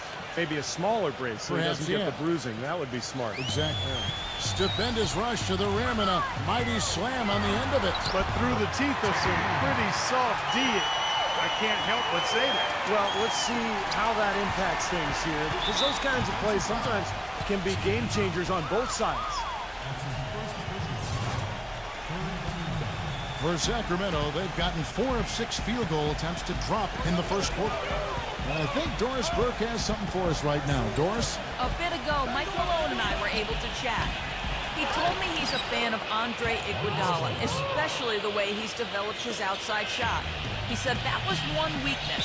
He could do everything else, pass, handle, and finish. And boy, what a defender. But now that he's developed that jump shot, there are really no weaknesses in his game. Guys, that makes it awfully tough to deal with a guy who can impact the game in that many ways. Back to you. All right, Doris, thank you very much. From deep, Horton. Rebound by Lee. You know, even though he missed that three-point shot, I think the defense has to do a better job of... How about that basketball, man? Wow. Wow, we're going to remember that one for a while. I know I will, Kevin. That was special. Oh, man, that was a circus dunk. Sacramento's gone 2 or 3 from deep so far in this game. Curry against Thomas. Lee with the ball. Here's Fulton. That's good. Well, you know, when they need a big 3, he's the guy they look to. He's about as reliable and deep. Is it rain right now? Threat as you're going to find. And I don't think we can talk about him without also mentioning his tendency to just erupt and string together a bunch of baskets in a row in a real short period of time. And so it's Golden State with it. They trail by 1. That's good. 8 points for Steph Curry. Well, this quarter has gone awfully well for him. It seems like every chance he's gotten, he's pretty much converted. Thomas kicks to Landry. Passes it to Salmons. Lets it fly. That's his second foul already, and that's going to force him to, I think, tone it down a little bit at the defensive end. Sacramento's getting their second and third shots at the line right here. That one misses. You know, with the troubles he's had butting heads with coaches and others, you might wonder why the team keeps putting up with Cousins' antics. Well, I'll tell you why. The greater your talent, the longer your rope. Because this kid does have talent. And as hot as he's been this quarter, the game plan should be simple. Get him the ball and get out of the way. Timeout is called. First of the game for Sacramento. And Clark, you mentioned Cousins' problems. There were some rumblings last season that the Kings might look to trade him, Steve, and I think there would be some teams that would say, you know what, this is a quality guy that maybe needs a new environment. I think teams would be very interested in him. The question is, how much would they be willing to give up? Because it is a bit of a risk, not knowing exactly what you're getting, but Cousins, an intriguing talent. There's no doubt about that. Salmons from outside. Shot's good. Salmons got himself going there. His first points of the game on the deep ball. Lost a tee. From 12 feet out. That misses off the backboard. For the Sacramento Kings. Their last game a loss to Los Angeles. Landry kicks to Salmons. And another 3 for Sacramento. Boy, has there been any defense played yet in this game? Nope, this game has been all about rapid-fire offense early. Here's T, and the Warriors take on 2 more. Not much going wrong for him early here. Only 1 miss on his first 6 shots. Thornton against Bogut. Thornton no good. That's not an opportunity he fails to convert very often. Golden State moving it around. Curry's shot is good. Great looking bounce pass to set up that play. The Kings have gone 8 of 14 from the field in the first quarter. Thomas against Curry. Yeah, he had not established position. You know, I prefer the refs to whistle with a block when in doubt. I thought that was a good call there. The Kings have made 2 of their previous 3 free throws in today's game. Both shots good from the stripe. That's a familiar sight. He hardly ever wastes his chances at the line. Cashes in regularly. Launches it. Some solid defense there from Thornton. A good game so far as we conclude the first quarter. Kings lead by 2. After this break, we'll be back with the start of the second quarter on 2K Sports.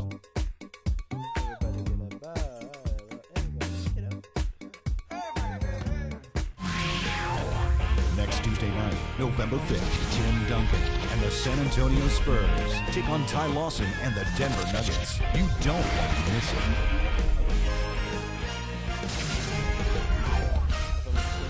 On November 5. Welcome back, folks. We have a close game here at the start of the second quarter of play. And what do you guys think so far about the offensive approach for Sacramento? Boy, the three-point shot has really been dropping for him early on. Yeah, their passing has been terrific, too. Clark, we're seeing a lot of assists, really moving, a lot of flow offensively. I like what I see.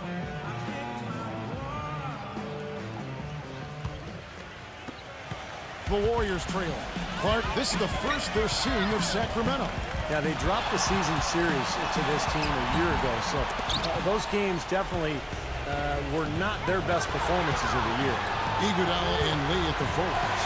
T is out there with Steph Curry, and it's Bogut in at the center position. That's the group for the Golden State Warriors to start the second quarter. Now here, the 2K leaderboard with last season's top rebounding teams. In third, the Warriors. Yeah, it was an impressive campaign for their big men, and I thought the whole team did a really nice job of getting bodies on people and really boxing out. And as Steve just alluded to, this wasn't an opponent that too many teams had trouble with last season. They were one of the few that did. Well, they seem to have a hard time getting up for those games, guys. I mean, they were an example of how sometimes you can indeed play down to your opponent, or your opponent plays up to you. And let's catch up with our sideline reporter, Doris Burke. Doris, over to you. Yes, gentlemen, last season the Golden State Warriors vastly exceeding expectations, and they did it all while playing their rookies extensively. The young guns showed a great maturity and work ethic from the start, leading the Summer League team to an undefeated record. With Festus Ezeli and Draymond Green, both four-year seniors, Harrison Barnes said that as the youngest of the pack, being around those two helps me mature more quickly. And guys, they delivered quickly, helping the Warriors reach the second round of the playoffs. Thanks, Doris. And this team poised not just to win, but to win big for years to come. Rejected by Salmons, but they recover it. From the arc, Bogut trying to get open. Out of bounds, Sacramento will take possession. A moment to check out David Lee here. Coming off an excellent season last year, 5th in rebounding, and he became a real offensive threat, one of the top 15 scorers in the game. And Steve, you look at his top 5 standing and rebounding, I mean, it underscores just how valuable he was to their team in the low post. I mean, he gave them a real presence down there. Thomas kicks to Vasquez. The feed to Salmons. Right side, Thomas. Here's Cousins. Up and in on the layup. Cousins has got 7 points in the game. You know, he's really adept at keeping possessions alive by hitting the boards and cashing in on some of those putbacks. That's right. And don't forget about his great outlet pass. It's a lost art in this day and age, but I love the way he gets breaks started by getting the ball out ahead of the pack. Well, when it came to getting wins away from Sacramento last year, the Kings were anything but kings of the road. Only came away with 8 wins as the visiting team last year, and that puts them near the bottom of the league in win total. Wow, this game just a commanding performance for T. He's got 14 points and 3 blocks. He's passing the ball so well right now and is really focused at the charity stripe, too. Yeah, his confidence is at an all-time high. You can see just how well he's playing, how much he believes in his game. And the Kings making a change here. Patterson's checked in. Cousins, the pass to Thomas. Salmons. Back to Thomas. The dish to Vasquez. Sacramento needs to get off a shot. Salmons. Here's Cousins. And they will get the basket here, folks, as they rule goaltender. He almost got to that shot in time, but not quite. You can't touch the ball once it's on the way down. And the crowd immediately letting the officials have it after that whistle. A very unpopular call there. It's Curry outside. And yes, sir, that one drops. Curry's got 13 points. And back to the Kings on the road for a second. That total of 8 road wins had them tied for the fewest in the entire Western Conference, Steve, along with the Suns.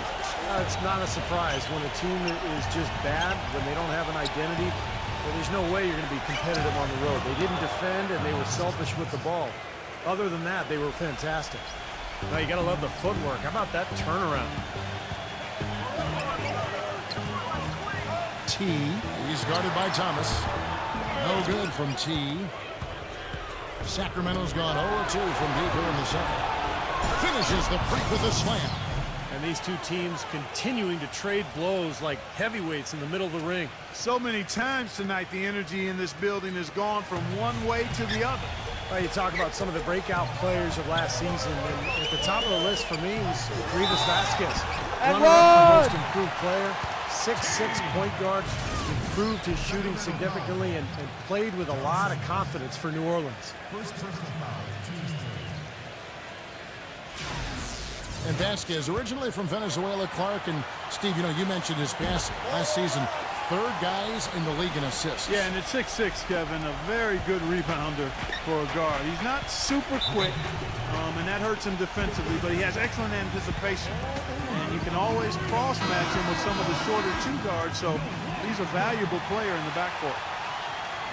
Here is the 2K leaderboard with the list of last season's top three-point shooters. Third is Stephen Curry.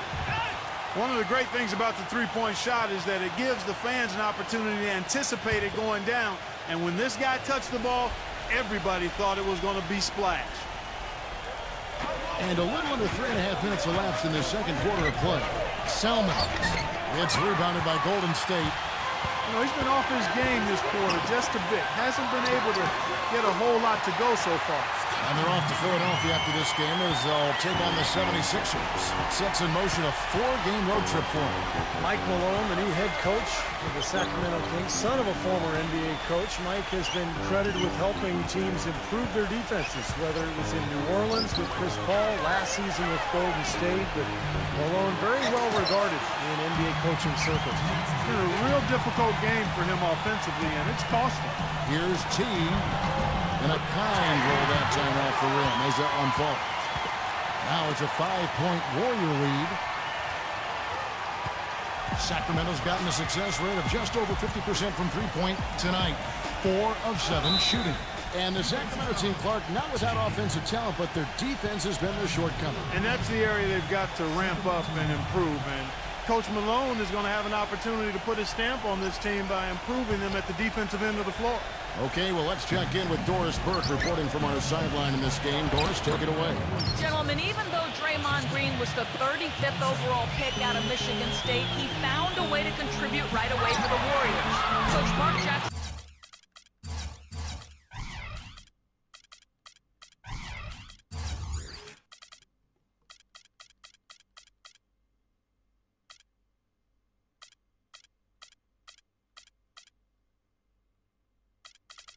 Only these I'm looking for because that will be annoying. This illegal pick. Raves about him, saying, quote, he has an incredible basketball IQ. That's the biggest reason why he's on this level. He absolutely gets it. He's a flat-out winner. Kevin, what a great glue guy. He's a key cog in this young core. Thanks, Doris. Henderson dishes to Salmons. Lets it go from the baseline and nails it. And now just a 1-point Warrior lead. And it was almost like he was surprised to be that wide open, yet he knocked it down. 55 seconds left in the second quarter.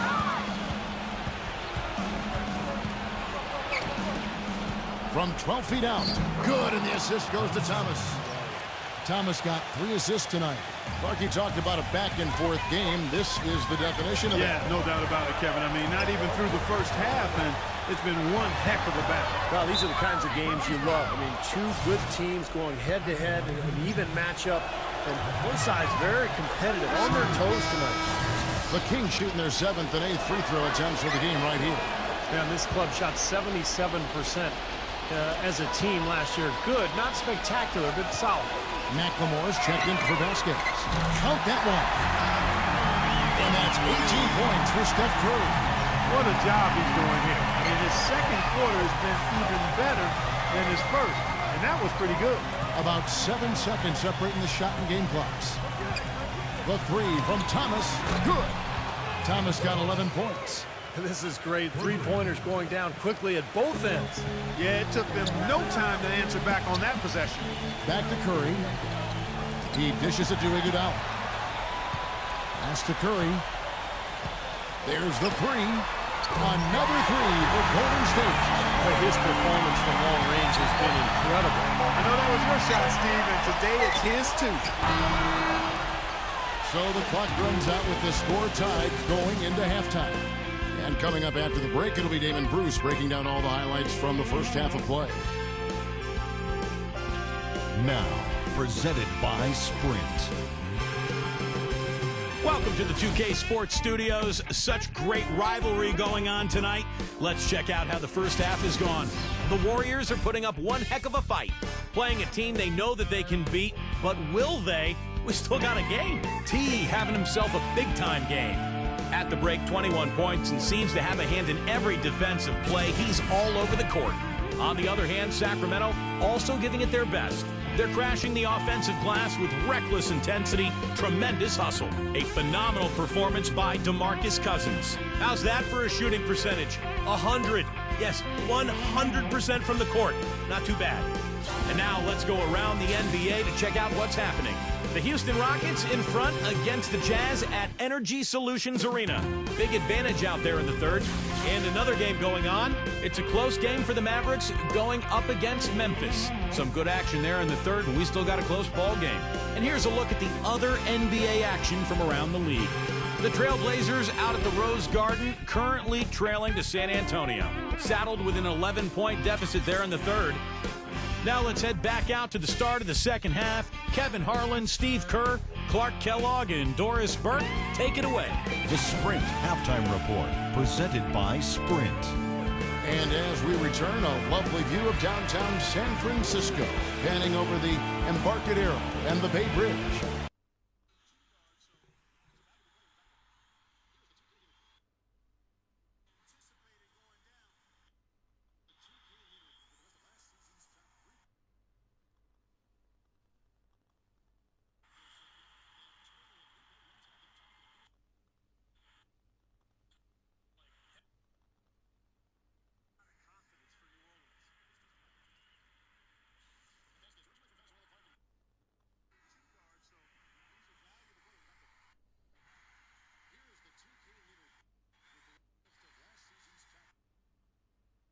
Top three-point field goal percentage. G. Calderon, K. Corver. Number 3 is Steph Curry. I don't know who's that guy. Both of these guys.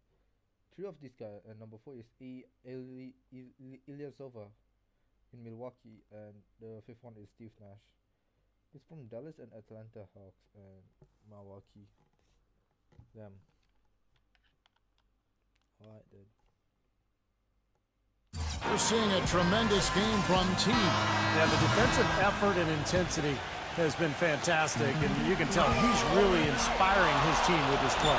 Man, his emotion and his production. He's been controlling the court, blocking shot after shot out there, and he's really made a statement with his defensive effort. Second half underway. Here's who Mike Malone's got on the floor. Landry and Cousins patrol the paint. Thomas and Thornton pairing up in the back. And it's Selmans in at the 3, the small forward. Here's Cousins. Persistence pays off as they finally hit a shot. Cousins has got 16 points. You see the defense get caught standing around that time, giving up an easy second chance bucket. Simply need more of an effort on the boards there, Steve. Savage, that's the way to get some momentum on your side. Absolutely, those dunks can really have a deflating effect on the defense. Especially coming from a guy out of the backcourt. And I think for the Warriors, when you look at rebounding, that's where they made the most improvement last year. In fact, they ranked dead last in defensive rebounding in each of the previous 5 seasons, but they were number 1 in the league last year. What a turnaround. It's Curry outside, and they get it back. Back to Iguodala. Golden State moving it around. Curry can't get it to go. The Kings trailed by 3. Outside Thomas. Landry covered by Lee. Landry gets the bucket. You talk about the rebounding turnaround for the Warriors in 2011 and 2012. They were out-rebounded Clark by an average of about 7 rebounds a game than last season. They out-rebounded the opposition by over 2 a game. You know, that's basically a 9-possession turnaround. Good point. When you look at it that way. And that's huge. I mean, it really helps explain how they went from a 23-win team to a 47-win team over the course of one season. Lays it up and banks it in. And their solid play in the paint continues, guys. Well, that's been the focus, Clark, as we've watched. I mean, they've created one chance after another inside. Out of bounds, Kings ball as Sacramento keeps possession. Got a chance here to check out how the Kings ranked in the NBA last season, Kevin. 10th in scoring, 11th in free throw percentage. And they were in the top half of the league shooting the ball from deep. Average to pedestrian, but still fairly effective from there. But I think the key stat for that club last year was points per game. They were in the top 10. That was really what they tried to do. That was how they tried to establish themselves each and every game. Get out, run, get good shots, and try to outscore the opponent. And he was fouled on the way up. 2 free throws now for him. Well, the business of the NBA in pretty good stead. The Kings sold back in May for a record price of $525 million, and the Seattle group had offered even more. Team value certainly on the rise around the league. Better arenas, more lucrative TV contracts. Part of the reason that's the case. Both free throws good from T. And back to the bidding war for the Kings with the great offer from the Seattle group. Steve, do you think there's a chance the league could expand to Seattle? I think so, especially with that tremendous offer that the Seattle group put forward. And now the new CBA, it's made it much more favorable for the owners. I think in the next few years, we will see at least one expansion team, maybe 2. Rebound by the Kings. Cousins has got 9 rebounds now tonight. And the call will be against David Lee. That will be foul number 5 on him. Sacramento making a switch here.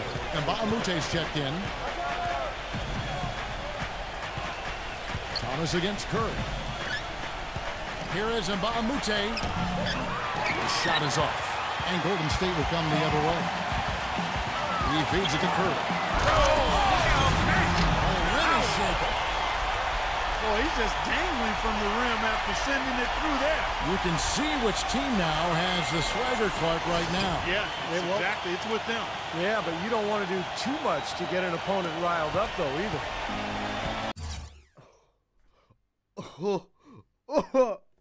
You don't know how shocked I am.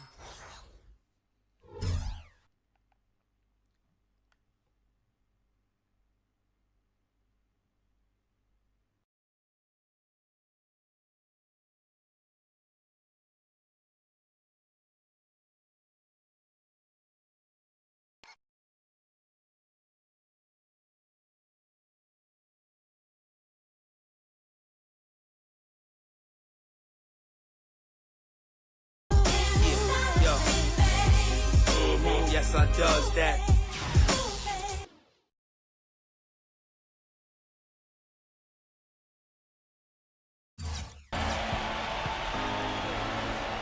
Curry against Thomas. Dishes to Thornton. He kicks it to Cousins. That one wide left.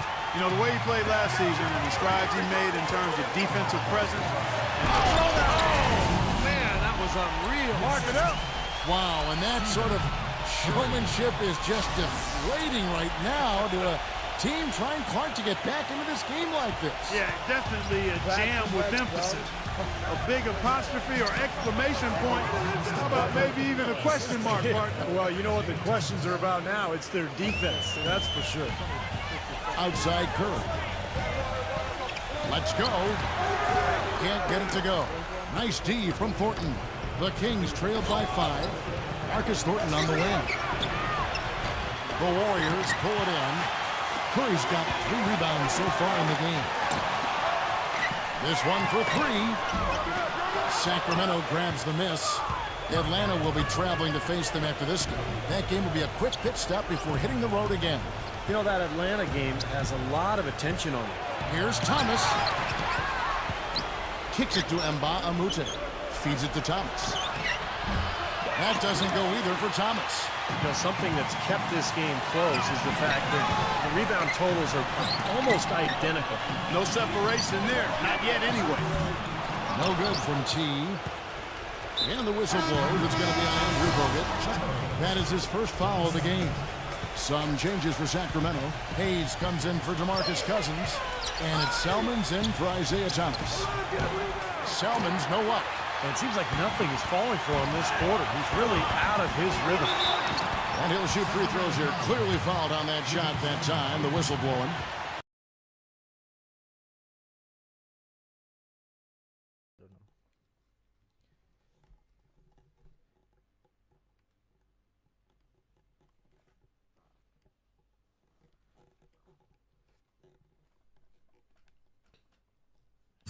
With a pause in the action, let's show you the teams that were best from the line last season.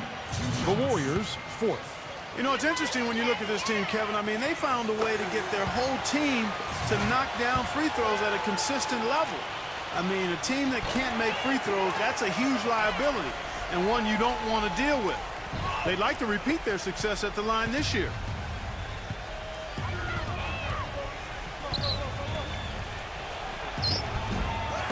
Again, he takes it up and lays it in. Hayes has got his first bucket of the night. Strong rebounding, and he's rewarded with the easy putback. Stolen by Landry.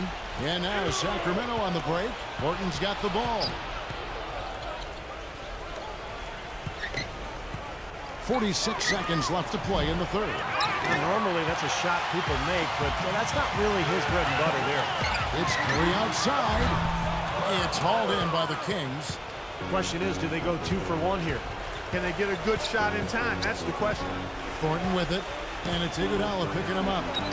And it's good off the back rim and in. Thornton's got 4 points this quarter. Warriors leading by 3. Just 1 second between the shot clock and game clock. Curry can't get it to go. 4-on-3 break. Selmans against Bogut.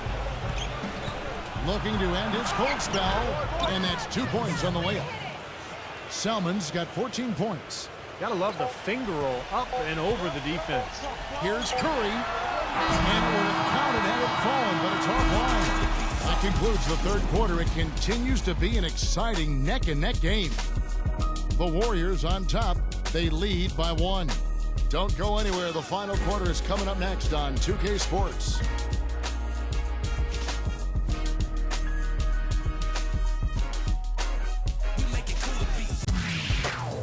Friday, November 8th, Stephen Curry and the Golden State Warriors go up against Tim Duncan and the San Antonio Spurs. Don't miss it.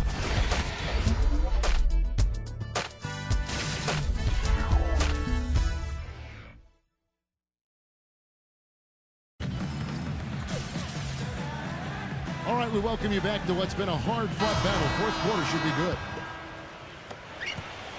Sacramento's gone 5 of 10 from downtown tonight. 50% exactly.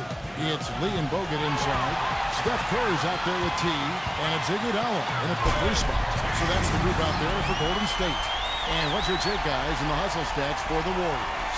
Boy, defensively, they've played with a high energy level, guys. And all the steals we've seen, really a result of that aggressiveness.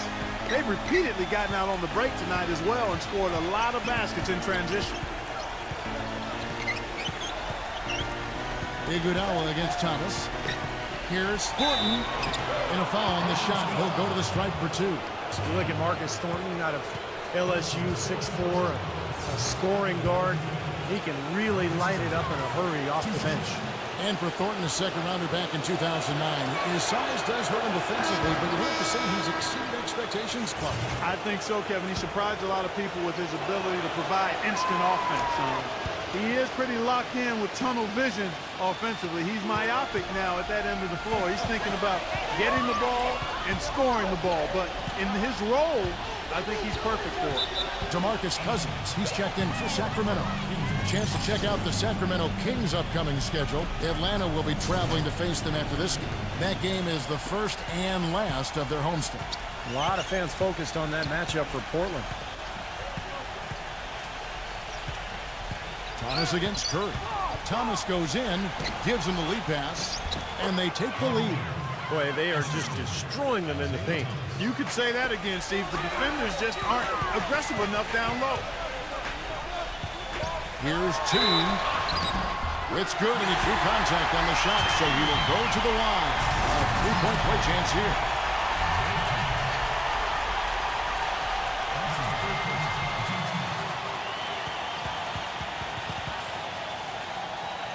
You know, you look at the characteristics of good teams, and a lot of things jump out at you, but one that's really important is being a good free throw shooting team. That hasn't always been a strength of the Warriors, but over the last few years, they've made big strides at getting better in that area.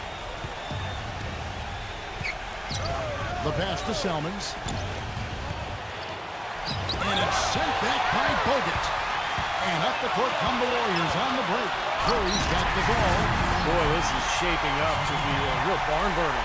Well, I think it already is. I mean, we're going to find out which team tightens up under the pressure and which one can stay poised. First minute and a half of basketball played here in the fourth quarter. Now, here's Thomas. Passes it to Thornton. Fires from the wing. And good, as it just snugs right down through the net. And for the Warriors, Clark convert they did as they shot just under 79% from the free throw line last year. That was good for fourth in the NBA. Steve, not bad considering their centers are not known for their good free throw shooting to begin with. No, but their guards are just ridiculously effective shooting the ball. In fact, anytime there was a technical foul last year, it was like there was a fight to get to the line. They had so many people to choose from. But it's a big part of the success of this club, just the incredible shooting, both from the perimeter and from the foul line. Now a timeout called by Sacramento. There's no question the big news for the Sacramento Kings is they're still the Sacramento Kings. After a nail-biting last couple of years, they saw the team flirt with moving to Virginia, Anaheim, Las Vegas, Seattle. Finally, a new ownership group committed to keeping the team in Sac. All right, let's go over to the sideline with Doris Burke. During that break, Coach Mike Malone had some words for his team. He wants them to pick it up and really go for it right now, saying, no time like the present, gentlemen. Embrace it. Embrace the spotlight, and let's make it happen. Kevin, let's see what they can do. Iguodala with the bucket. That's some grit and determination in the post. Essential qualities to have late in a close game. Exactly. I mean, this is the time to attack on the interior and generate those easy opportunities. Knocks it loose. Thomas goes in. Here's Cousins, and it's blocked by Curry. Here's T, and he uses the glass on the layup. T's got 38 points. And for all the Kings fans, what a great victory.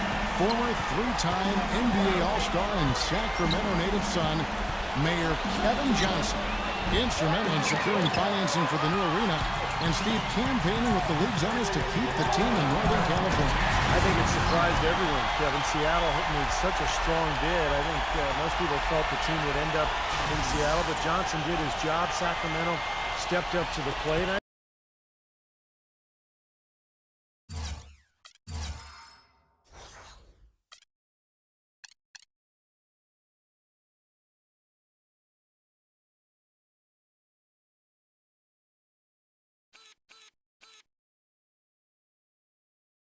I think it's great that the Kings get to keep their team, and hopefully Seattle will end up with one in the next couple of years.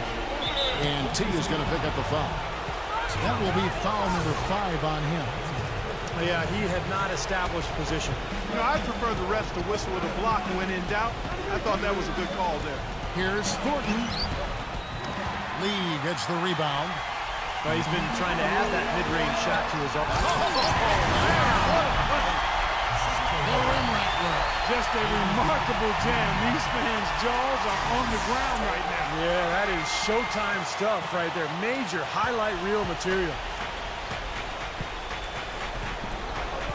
Curry against Thomas. And the whistle blows. It's going to be on Andrew Bogut. That's foul number 2 for him. Near the three-point line, it's Thomas, and good, he nails it. Boy, you can't run an inbounds play any better than that right there. Here's Curry. Landry grabs the miss. Landry's got 6 rebounds now in the game. Thornton for 3. Kept alive by Sacramento. There's another opportunity, and everything's going right for these guys. No challenge from the defense there, Clark. Could have put that one through any way he wanted. And I love the choice there, partner, going hard to the hoop for that throwdown. Yeah, that's invisible defense leading to a very visible finish. Curry kicks the lead. Iguodala outside. Golden State moving it around. T, the pass to Curry. Rebound by DeMarcus Cousins. Cousins has got rebound number 13 with that last one. Thomas kicks to Landry. And it is flushed down with a nice jam. You know, there are a lot of bigger power forwards than him in the NBA, but very few that rise up like he can. From 7, Curry gets the bucket. Curry's got 5 points in the quarter. Some defensive breakdowns are starting to show up now. Their last 4 buckets allowed have come from very close range. Giving up these easy chances is going to do wonders for their confidence. There's a minute left to play here in the 4th. Salmons from outside. Shot is off. And it's the Warriors taking it the other way. The shot. And there's Stephen Curry on the assist by Bogut. And now it's a 9-point Warrior lead. And they're not finished yet. They're going to make sure about this one. Yeah, that's how you close out a game, Steve. Here's Curry with the 3. No luck. Tell you what, the defense has nothing to worry about out there with him shooting. I mean, you can't dial it in from deep this half at all. Salmons gets the bucket. Boy, I tell you what, he loves getting looks like that from the three-point line. No one near him. That's a warm-up jumper for him. And that's an intentional foul.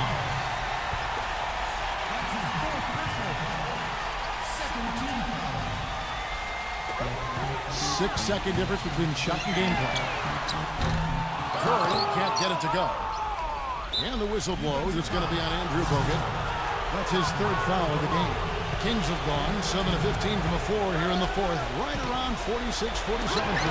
And it's blocked by Bogut. And now they decide to foul intentionally.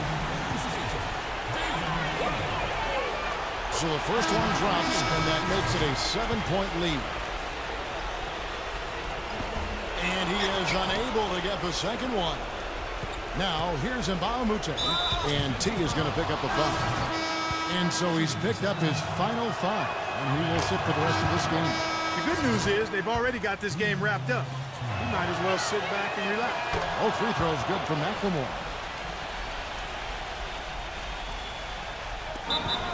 There's 10 seconds left in the 4th quarter. Now a timeout called by Golden State. They're up by 5. There's 10 seconds left here in the 4th quarter.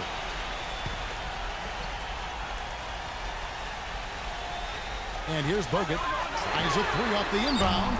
The shot misses. Salmons for the 3. Can't cash in. So we see the Warriors get the win here. Both teams played well, but these guys had the edge. Yeah, I think so. They were just steak knife sharp. Very on top of their game here. Well said.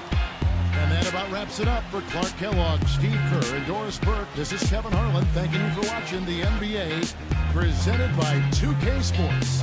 And now, Jordan presents our player of the game, T.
きゃ衝動があって嘘っぱちに飛んで僕と君とが主人公のラブソング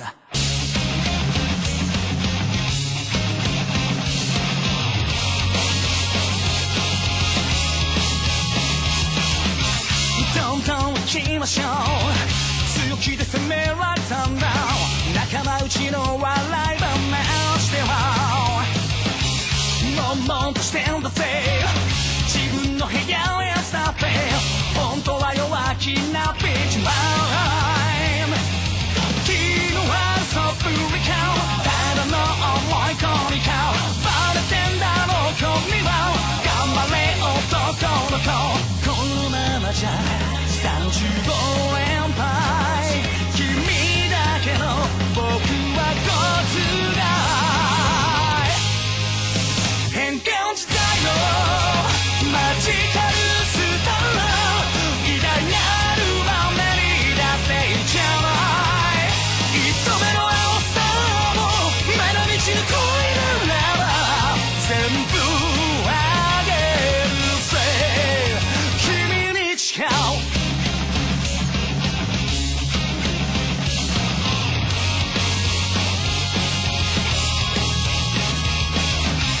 だんだん響いてるそれっぽいこと並べて共感してもらうアイデンティティ Midnight Radio DJ は声だぜ First Love みんな覚えてんだろう甘いセリフは自己満足にで心の柔らい部分見せてよ女の子僕はまだ精一杯なんだだから急いでしまうけど手垢で落したくはない真っ白なこの青春は愛しちゃったんだありえたい二人伝えたいなら今でいいんじゃない教えてくれ散らすだけのキューピッド僕は歌うぜ真実の残酷嘘は優しい優しさは嘘かもしれないが衝動があって嘘っぱちに飛んで二人の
checking my EMs again.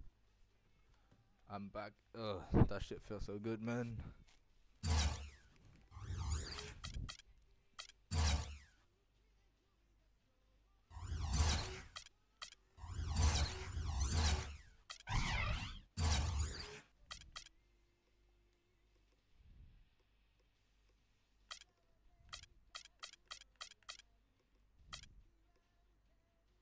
Play the game.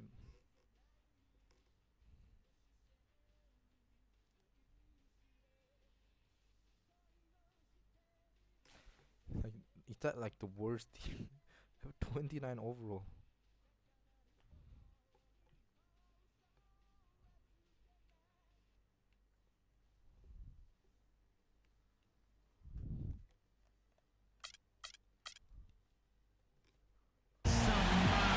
We're in the city of brotherly love, Philadelphia, Pennsylvania, with a sweeping look at City Hall.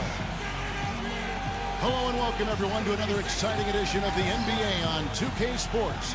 Joined in the booth with Clark Kellogg and Steve Kerr. This is Kevin Harlan. And now we take a brief check at the matchups. Our starting five for both teams. And one of the players will be watching this one closely, Andrew Bogut. Well, he really anchors their defense. You know, his teammates can lean on him. They know that he's going to be in the right spot. He's so smart, so skilled. Really the complete package at the defensive end of the floor. And one other thing, you know, I like his vision when he's posting up. Being able to score down there is just part of being an effective post player. You got to punish him.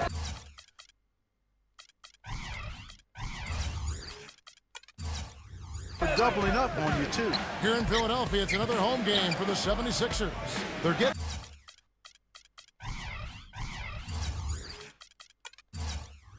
their first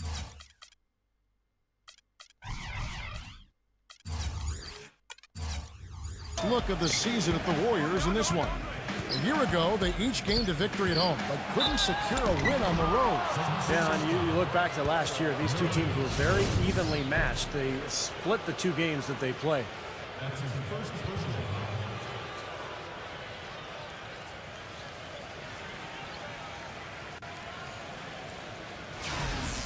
Going back for a second to your comment, Steve, in the standoff these teams played to last year, it may have been an indicator of how closely matched the teams in the middle of both conferences were. Well, we know these two teams were certainly closely matched. Now, here's Richardson. Oh, that's blocked. Left side, Curry. Lee kicks to Curry. Golden State moving it around. The shot's good from T. T's got his second bucket tonight. His presence is very comforting for this team. He's kind of a fallback option for them anytime they need it. Well, you know, Andrew Bogut essentially missed the first half of last season as he continued rehab from his ankle injury from early 2012. The team did a pretty good job of holding down the fort in his absence. Got off to a hot start, but no question about it. He gives this team a whole different dimension inside when he's healthy. Going back to Bogut, the Warriors took a little heat early on with that trade. You know, they sent their high-scoring guard, Monte Ellis, for Bogut to Milwaukee, and they had to wait a long while for the big man because he came injured to Golden State. Well, that was the main reason people were upset. They traded their leading scorer for a guy who couldn't even play because he was on the sidelines. But once he was healthy, the trade made perfect sense. Golden State had plenty of firepower in the backcourt. They needed the size and defense that Bogut brought them. On its way from Curry for two, and they cash in right away with the quick shot. Looking at the last game for the Golden State Warriors, it was a win against the Kings. That was an impressive defensive performance. The athleticism, the intensity, the energy, really shutting their opponent down. And Steve, that was reflected in their block total. I mean, they were extremely disruptive, equal parts hustle, muscle, and smarts.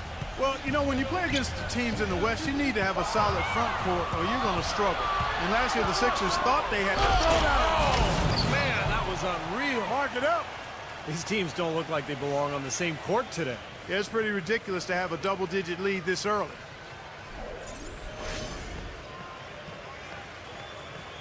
Here's Richardson. 9 points. A fucking 40-inch vertical is insane from Curry. No. 40. 40-inch vertical by Curry. That shit was nice. I wanna save the replay.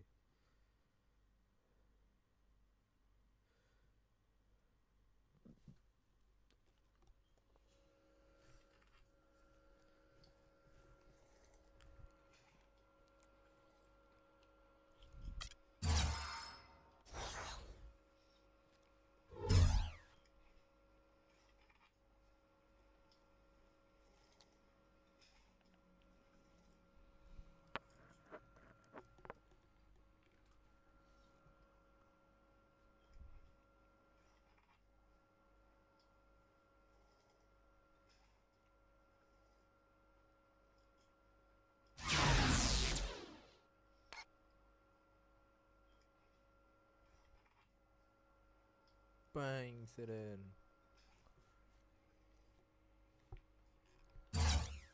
Last game out.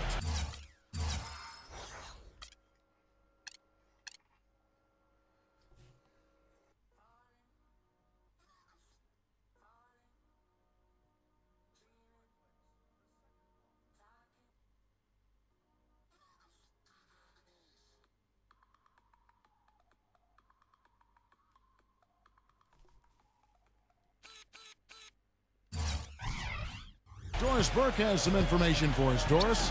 Well, Kevin, I had a chance to catch up with Mark Jackson. He said that with this being the first time they have seen each other this season, he wants to rely on his defense to set the tone. He said if we can get at them early and take away easy looks, we think we can wear them down over the course of this game and get the win. Let's see if their D can carry them, gentlemen. Great, Doris. Thank you. It's not too uncommon to have that defensive focus being foremost in the game plan, is it? Well, that's who they are, Kevin. That's their identity as a ball club. And so every game they start out thinking, let's shut the opponent down. And not with just any kind of defense, guys. I mean, they want to get up into you, nose-to-nose, aggressive, in-your-face defense. T. And that one goes in as he is fouled. It'll be 3 points if he converts at the line. And now we can see them really working it inside. Yeah, taking advantage of the defense, really pounding it down low. The Warriors were able to get back to the postseason for the first time since the We Believe season in 07 when they knocked off the Dallas Mavericks as an 8 seed. They didn't finish above 500 on the road, but still were much better than previous years, which allowed them to get to the playoffs. And the 76ers decide to take their first time out here. Well, back to that Warrior road record that Clark was talking about, 19-22, as you said. But I remember an early road trip that, had them go 6-1. Really helped them start to believe in themselves. Steve, as a team last season. Yeah, that included that buzzer-beating win against Miami on Draymond Green's shot. I mean, I think that's when this group really realized that they can make some noise and possibly be a playoff team.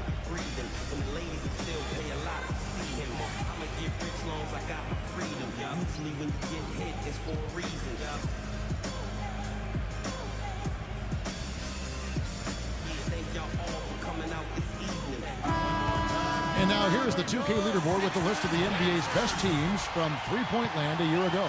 The Warriors, number 1. You know, Kevin, they were absolutely fantastic last year. I mean, they demanded respect from behind the arc all year long. Very consistent and very disciplined in their shot selection. They knew exactly how to move the defense and move themselves to get quality looks from behind the three-point line. Richardson with it.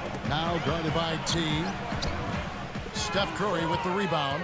Tell you what, it had to be one of the best shooting performances of last season and perhaps even the last 10 years or so when Steph Curry dropped 54 on the Knicks and made 11 threes on that night, and everything was dropped. Carter Williams with it. Curry meets him. Richardson, good. Yeah, not just an everyday finish. He put a little pizzazz on that one, guys. First quarter of play and just over 3.5 minutes in. And Clark mentioned the 54-point game for Curry. Sometimes performances like that can elevate a player's confidence to a new level. Steve, wouldn't you say that? I mean, it had to be incredibly empowering. Especially when you do it in that building. Yes. The mecca of basketball. And I think we saw what it did for Curry's confidence down the stretch and into the playoffs, where he really elevated his game to another level. Both free throws good from T. Boy, 76ers had a season they'd like to soon forget. But the one thing they were able to do last year was win at home. Good thing, too, given how unforgiving Philadelphia fans can be. No tougher sports fans in all of sports than Philadelphia. Iguodala. The pass break ends at the rim with a jam. They keep going down low with the ball, and it results in points. They're having their way in the paint. And it's resulted in a big early lead, too. Now here's Carter Williams. He's guarded closely. He kicks it to Richardson. The dish now to Carter Williams. On the wing, Turner jacks up a three. That one goes. Count. Turner's got 5 points so far. And back to the 76ers at home. Never a good idea to be under 500 at home in a city that has booed Santa Claus before. Steve, luckily they were able to avoid that, going 23-18 here last season. Well, maybe Santa Claus had a bad year that year, Kevin. I don't know. But look, I mean, if you're stinking it up in front of Philly fans, they're going to let you know. I mean, they're going to boo you. They're brutally honest. On the flip side, though, when you play well, they're going to back you. Warriors with the rebound. Usually, if he gets to the rim, he's converting it into points. But the defense stood tall there. And, you know, these calls can be some of the toughest in the game for the officials. It all happened so fast, but I really think that was the right call. The defender was not really set in that situation. Well, Curry is so much fun to watch, Kevin, because he's an excellent ball handler. We know about his shooting, one of the best in the league at that. But when you make that combination of ball handling and shooting, and you've got the shiftiness, the quickness of Curry, now you've got a player who's very...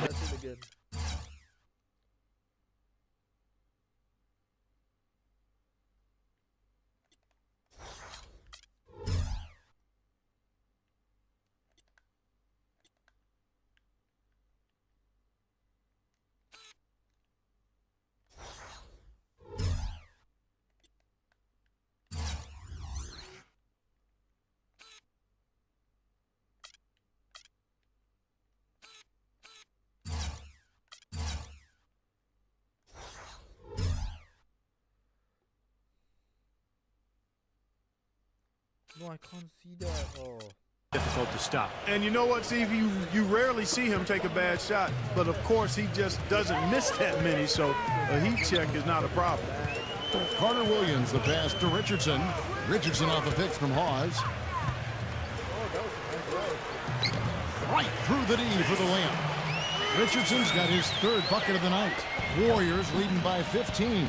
8-second difference between the shot clock and the game clock. T the pass to Curry. Here's Bogut, and he throws it down hard with one hand.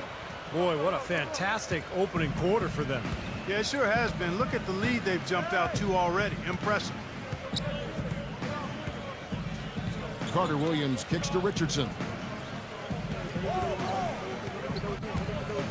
A three ball. They get it again. Outside Curry. 1 second left. Domination in the first quarter. It's been pretty lopsided. Warriors lead by 17. And we'll get the second quarter underway on the other side of this break. This Thursday night, November 7th, Chris Paul and the Los Angeles Clippers take on LeBron James and the Miami Heat. Live from Miami. Don't miss out.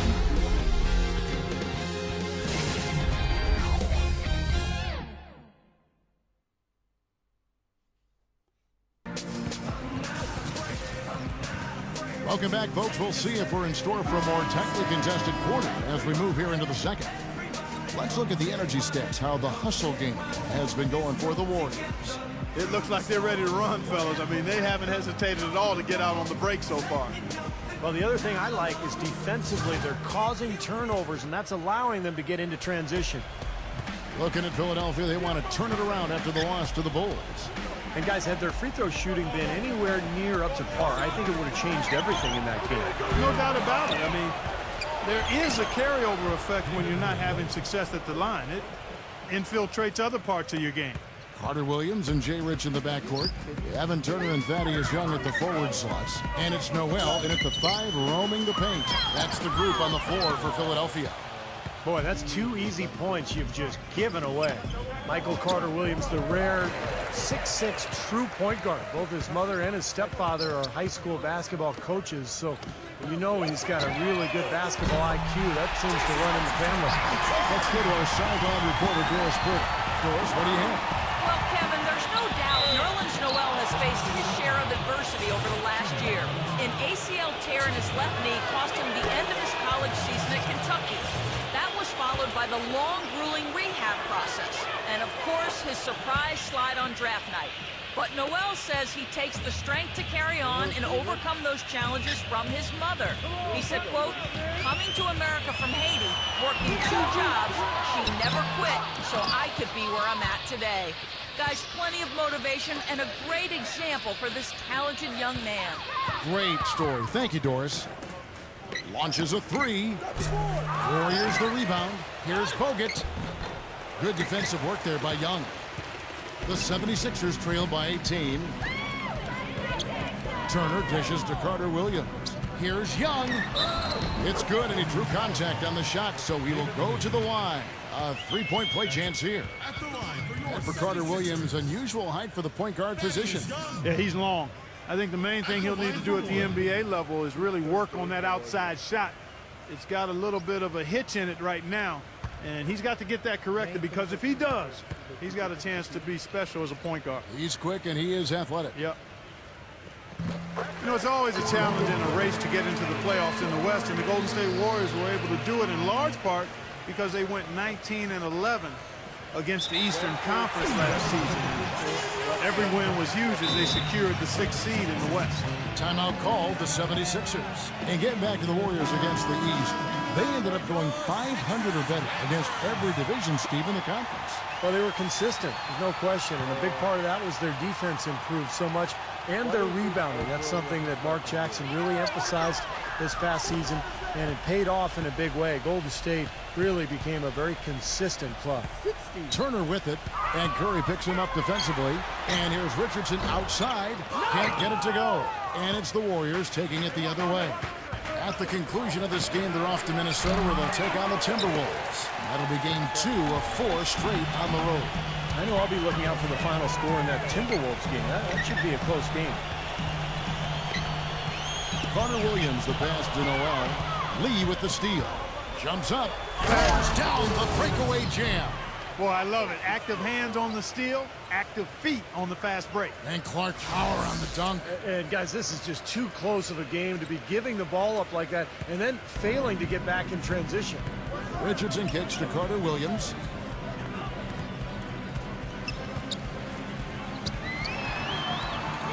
The finger roll finish at the bucket. Brought back the finger roll. That's a nice finesse move to pull off with the defense all over. The drive by Bogut. In low to Lee. And stolen by Richardson. It's 3-on-3 on the fast break. Turner. Can't hit. Excellent D there from T. This is why you need size inside. The ability to contest shots and force misses. Steve, that's exactly right. He's not doing that shit in real life, bro. What are we doing right now? Right, even when you get in close, it's still a tough shot. That is a tough zone by Curry.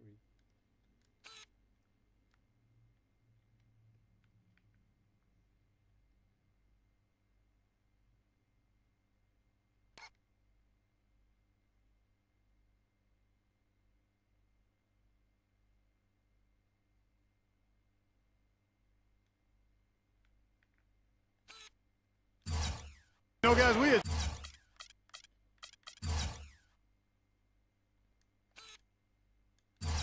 seen what Curry as the ball. Wait, I have to save that replay as well.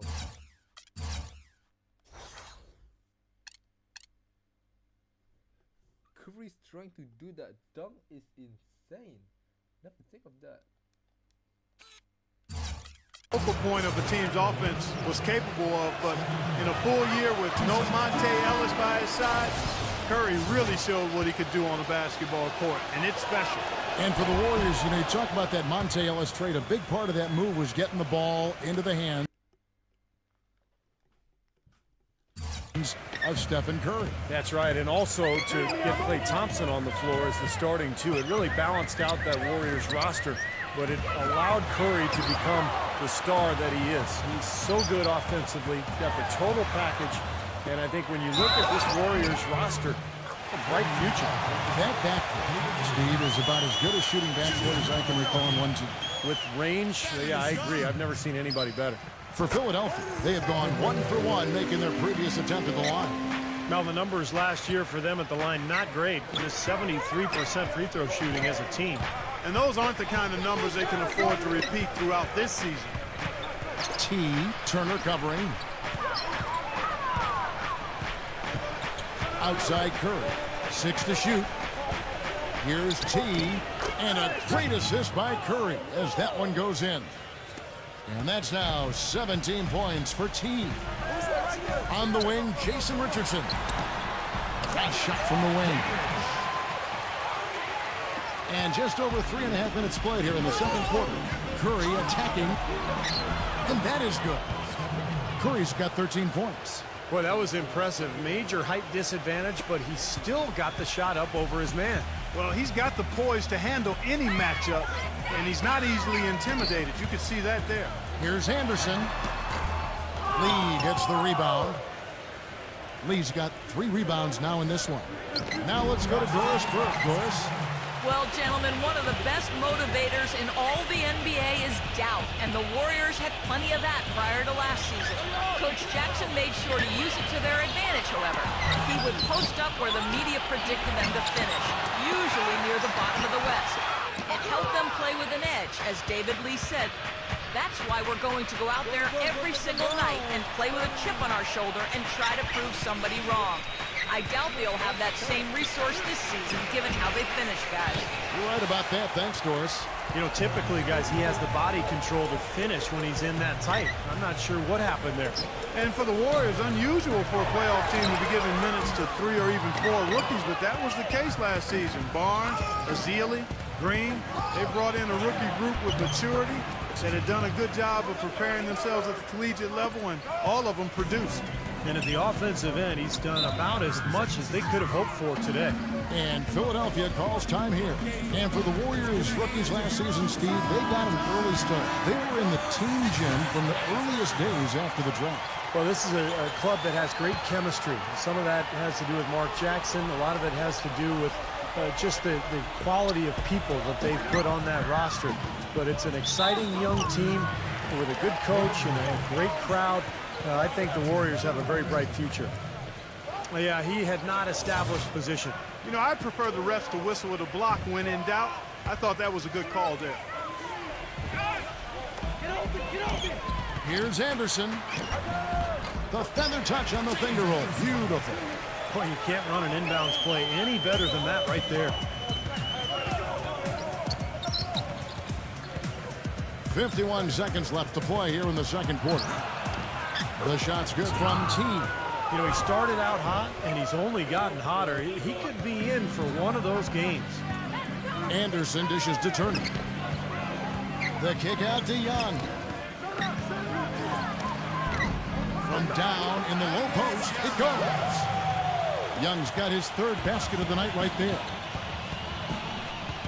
It's Curry with the drive. Right side Curry.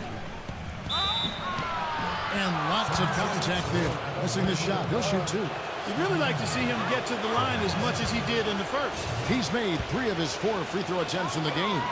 And, of course, last year, superb free throw shooting, above 90%.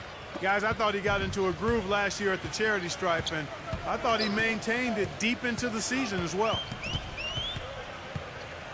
Richardson the pass to Turner. Richardson with the screen on Curry. That's an illegal foul. That's an illegal foul, dude. For Philadelphia, they have been perfect at the line so far, albeit just 2 for 2. And the first one drops.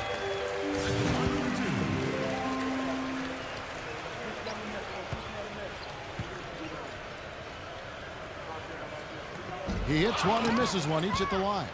In the second quarter, they've had the right approach. Very aggressive, driving, drawing contact, and creating opportunities at the free throw line.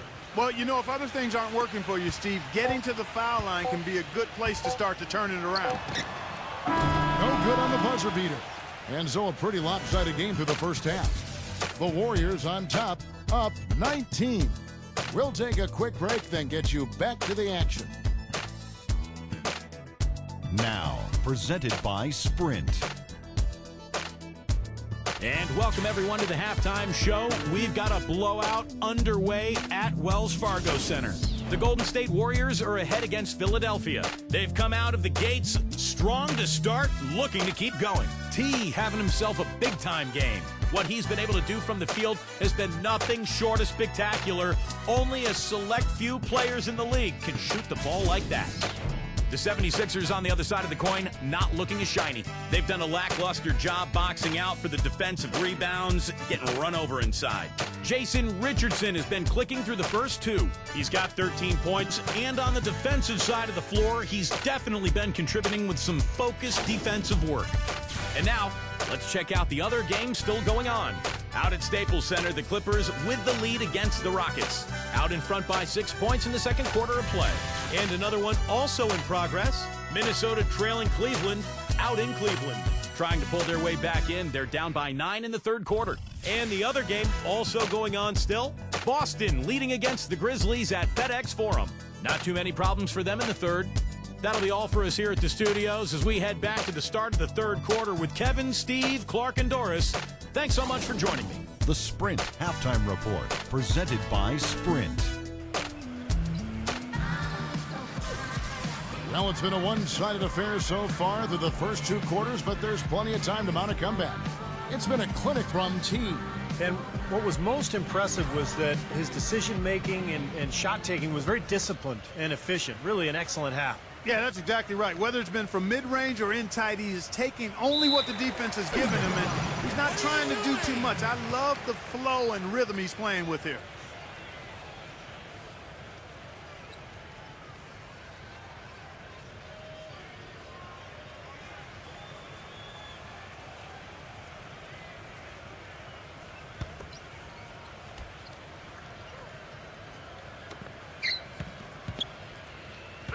Left side, Anderson.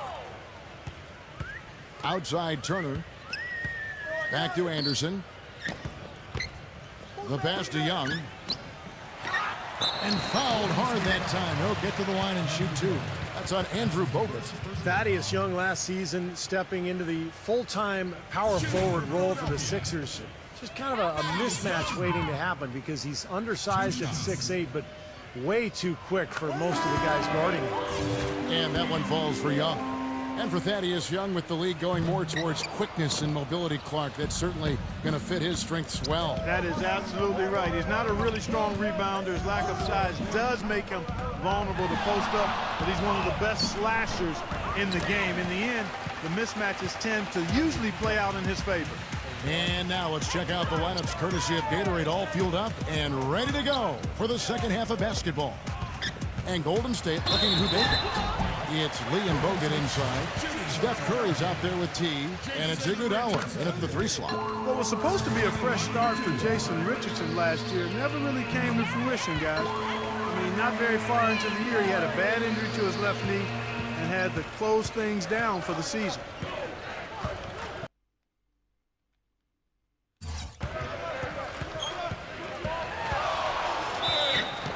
And 2 free throws coming up as he misses that one. Drawing the whistle and a lot of contact there. And for Richardson, surgery last season to repair a cartilage tear in his left knee when he played for Philadelphia. Well, in his prime, he was one of the most explosive leapers in the NBA. Former dunk contest champion. He began to lean on his three-point shooting as his career went on. Been a very productive player over the years. Young, Philadelphia moving the ball around. Here's Carter Williams. Bogut with the block. Out of bounds, Golden State takes possession. Warriors leading by 18. Here's Curry with the 3. Good. Curry's got 18 points. That's like a layup for him. He's just wide open out there. Well, there's a new ownership group in Philadelphia as of 2011, and in this offseason, they pulled the trigger and brought in new leadership in the front office. Looks like they're jumping on the analytics bandwagon, hiring the former brain trust of the Houston Rockets. From deep, Richardson, and the shot is good.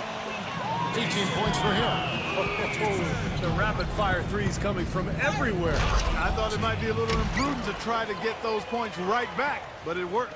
It's astonishing to see a player, Clark, at his position who can get to the rim like that. Yeah, he goes very vertical on you, Kevin. And once he's up there, you know he's going to throw it down hard. Guys, that's simply superb. Ball pressure, a run out, and then a dunk in transition. Exactly, Clark, what they wanted, the aggressive defense to lead to. Yeah, points in transition. Yeah, that's why you want to make the other team feel uncomfortable handling the ball, because you can get easy points out of it at the other end. And now around 2 minutes gone by in this half.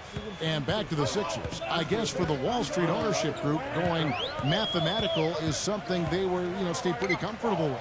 Well, it's something that a lot of teams are going to now, Kevin. They new owners, a lot of them businessmen, they want to turn to math to try to figure this whole thing out. Bottom line, though, is it's a combination. It's not just stats. It's talent, stats, chemistry, coaching, a lot of things that goes into winning.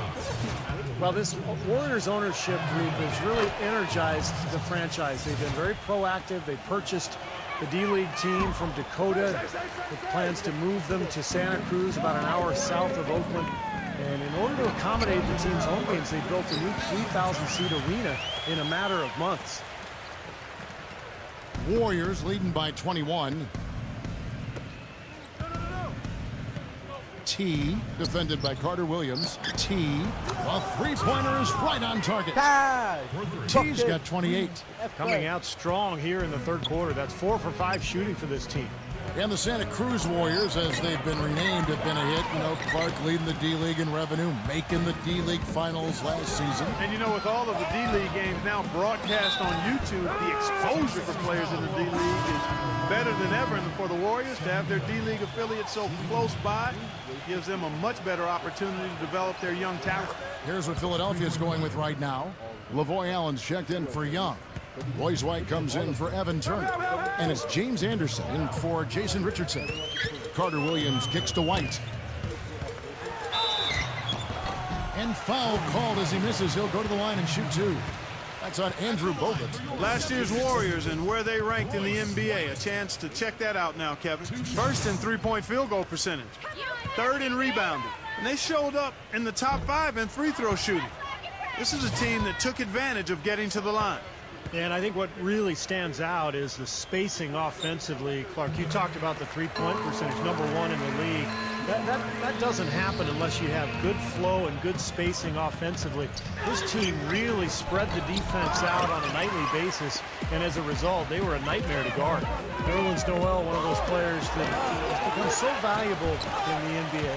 A mobile defender who can get out to the perimeter, guard smaller players, but still with the ability to block shots in the paint. Here's T. And again, it's the Warriors missing. The 76ers have gone 3 of 8 so far in the third quarter, looking to lock in that rhythm. Here's Carter Williams. Smooth as silk on the finger roll. Carter Williams has got his second bucket of the game to go. And for Noel, his offensive game is a bit of a work in progress, but I know, Clark, you love his moment. I certainly do. In Kentucky, they started tracking players' heart rates during practices to measure effort. And they never had to call out Noel in that regard. He's all effort all the time. Here's Carter Williams. Anderson. Another 3 for Philadelphia. The defense sagged off, and, he did not hesitate to rise up and bury that 3. Noel sets a screen for Carter Williams. .135 left in the third quarter of the game. Carter Williams off the pick from Noel. High arcing shot. Carter Williams with the bucket. Carter Williams has got 6. Defense just has to fight over the top of those screens. Especially when the ball is in his hands. He doesn't miss too many open shots.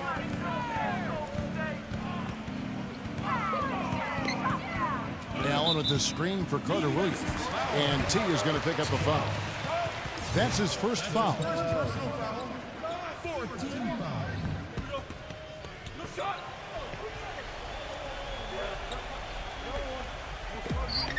We've got 1:08 left to play in the third.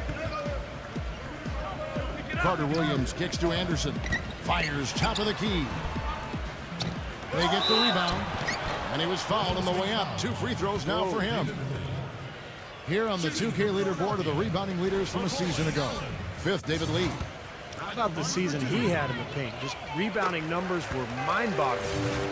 Guys, Lavoy Allen out of Temple, a local Philly guy. The Sixers took him with the second to last pick of the 2011 draft, and he's really played consistent minutes for him. And for Lavoy Allen, mostly a spot-up jump shooter, but he knows how to throw his weight around inside. And Steve, he can provide some, at times, tough interior D. Well, he's 6'9", but he seems to play bigger. Long arms and a strong lower body gives him the size and the leverage to be able to battle people inside. Carter Williams can't get it to go. Well, an 8-rebound advantage like the one they have now is always going to swing the score hard in that team's direction. And that's certainly been the case today. Their rebounding has made a huge difference. And that basket's going to count, folks. Gets the goal. Hey. I'm being for real right now. What the fuck are you doing? Pending call right there. Another bucket in the paint. That's something they just have not been able to stop today. I think it's time to make some adjustments defensively, Clark. I mean, what they've got going right now is not getting it done. Catching up on the changes for Philadelphia. Turner comes in for Lavoy Allen. And it's Richardson in for James Anderson.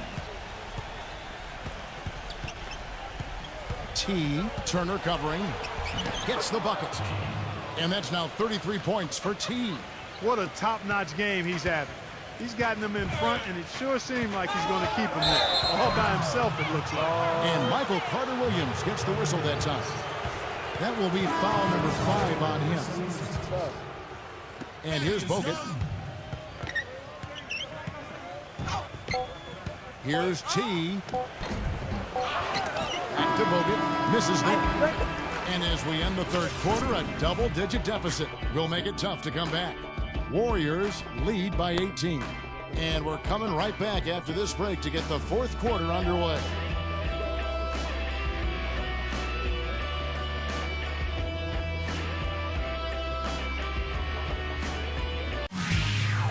The NBA season gains momentum. Chris Paul and the Los Angeles Clippers take on the Houston Rockets live this Saturday night.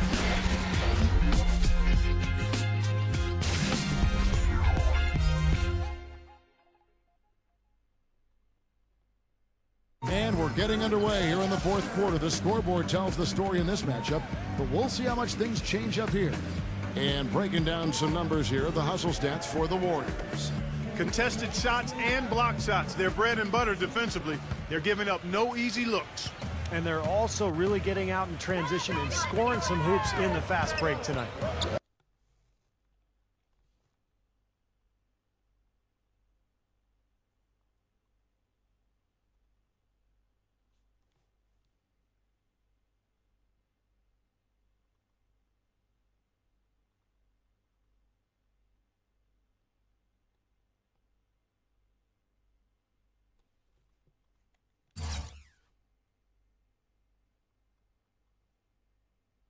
Evan Turner and Thaddeus Young at the forward slots. Carter Williams and Jay Rich in the backcourt. And it's Noel in at the 5. That's the group on the floor for Philadelphia. The shot by Turner, no good. Warriors leading by 18. T, defended by Carter Williams. And Young comes over to help. The shot's good from T. That's a clean look they gave him there, fellas, and he drains those.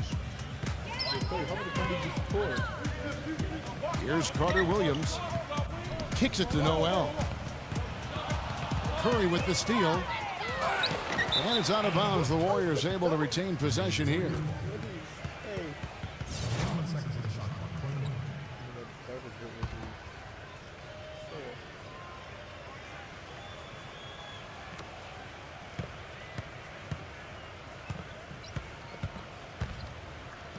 Left side, Curry. Shoots over Carter Williams. Curry gets the bucket. Curry's got 10 points in just the second half. Philadelphia's gone 5 of 10 from downtown tonight. 50% exactly. Hunter Williams dishes to Noel. Takes it up with both hands and rips it down. Clark, I'm guessing that wasn't the plan for the D on that trip. And I'm agreeing with you there. Once they opened the lane up for him, that was a little emphasis on that finish. Take what the defense gives you and then just power it home, right? Why not?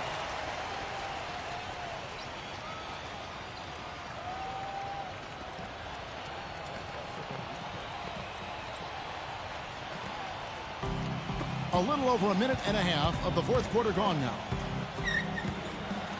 Here's T. So the whistle blows on the shot and 2 free throws for the contact right there. Carter Williams. And so he's picked up his final foul. And he will sit for the rest of this game. The 76ers making a switch here. Anderson's checked in. Both free throws good from T. The 76ers trail by 20. And Anderson kicks to Young. The Warriors pull it in.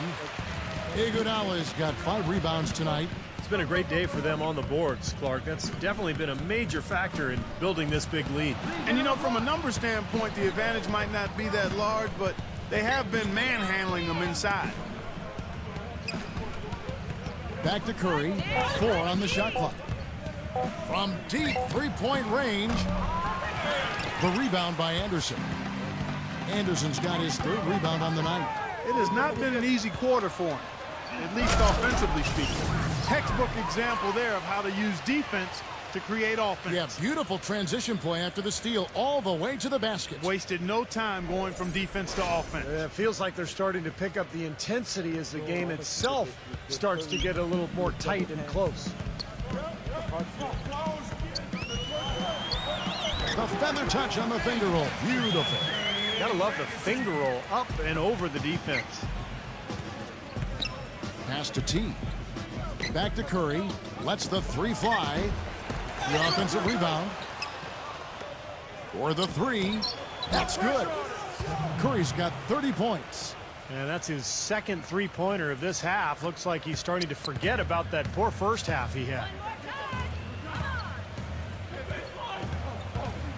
It's stolen by Curry.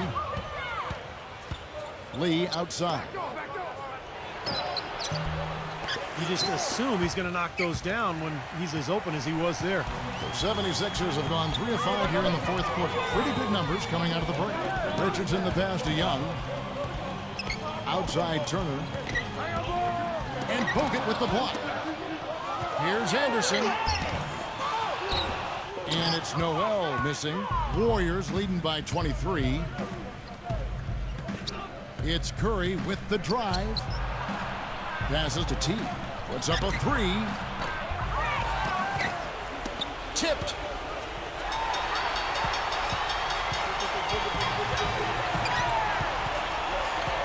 Outside Turner. Anderson.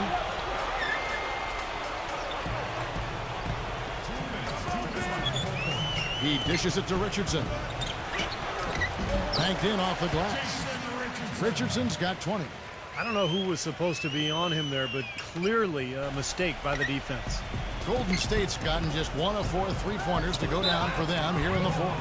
Really an extraordinary game for T. 8 rebounds and some big-time point production as well. Let's just take a moment to appreciate the all-around effort that he's put in here today. The numbers tell the story, Steve. He is filling up just about every column of that box sheet.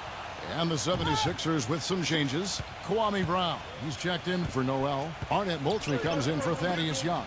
And Royce White subbed in for Jason Richardson. And it's Turner off the drive. Outside White. Feeds it to Anderson. 6 on the shot clock. Anderson can't get that one to fall. Well, they're fortunate. The defense was taking a big chance leaving him that wide open behind the arc. And that puts a cherry on top, so to speak, of what's been a phenomenal showing for them. All over but the whining now, Steve. Who's watching here? And White kicks to Turner. He passes to Anderson. Back to Turner. There's the feed to Moultrie. And he gets it to go from the corner. Warriors leading by 23. Turner with the steal. And here we go. Fast break. Turner's got it. And that one is hammered home. You know, if this had come earlier, they might have been able to get back into it. Yeah, but as it is, too little, too late. And Curry, here we go. The finger roll finish at the bucket. Curry's got 34 points. They're in the position they're in right now, thanks in no small part to the show that he's putting on in this period. That's the way to work the ball in close to the hoop, guys.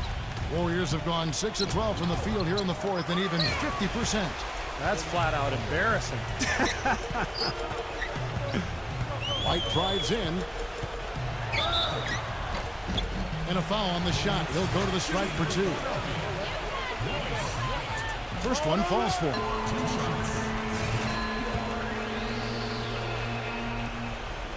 No good on the second free throw. 3-second difference between shot clock and game clock.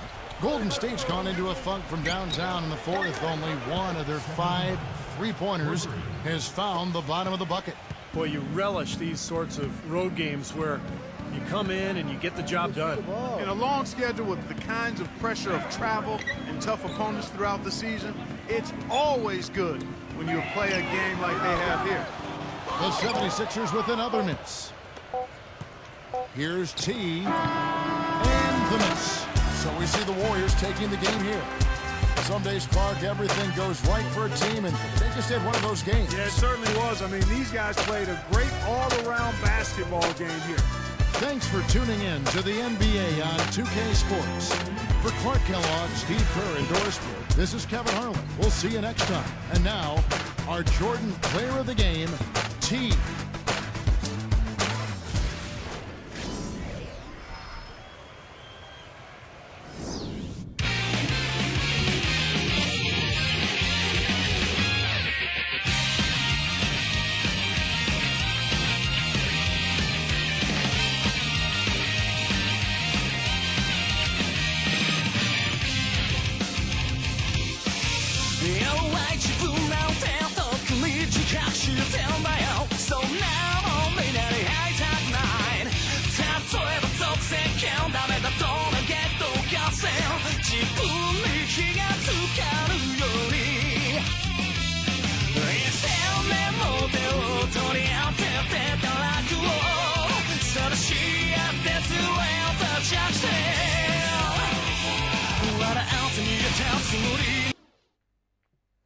Why they don't do that shit no more in the 2K23 above? See, 9 rebounds, 39 points, 37 points.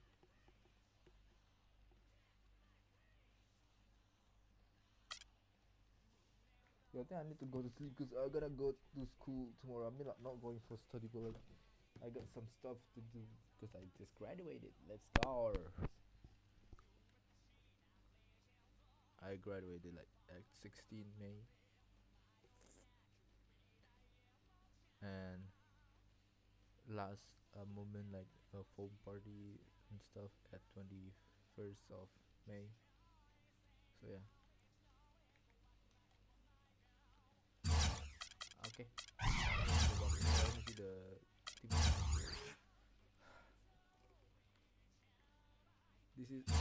This is notorious satisfaction.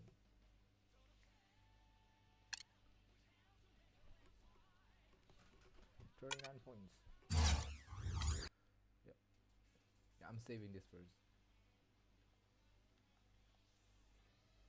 Loading.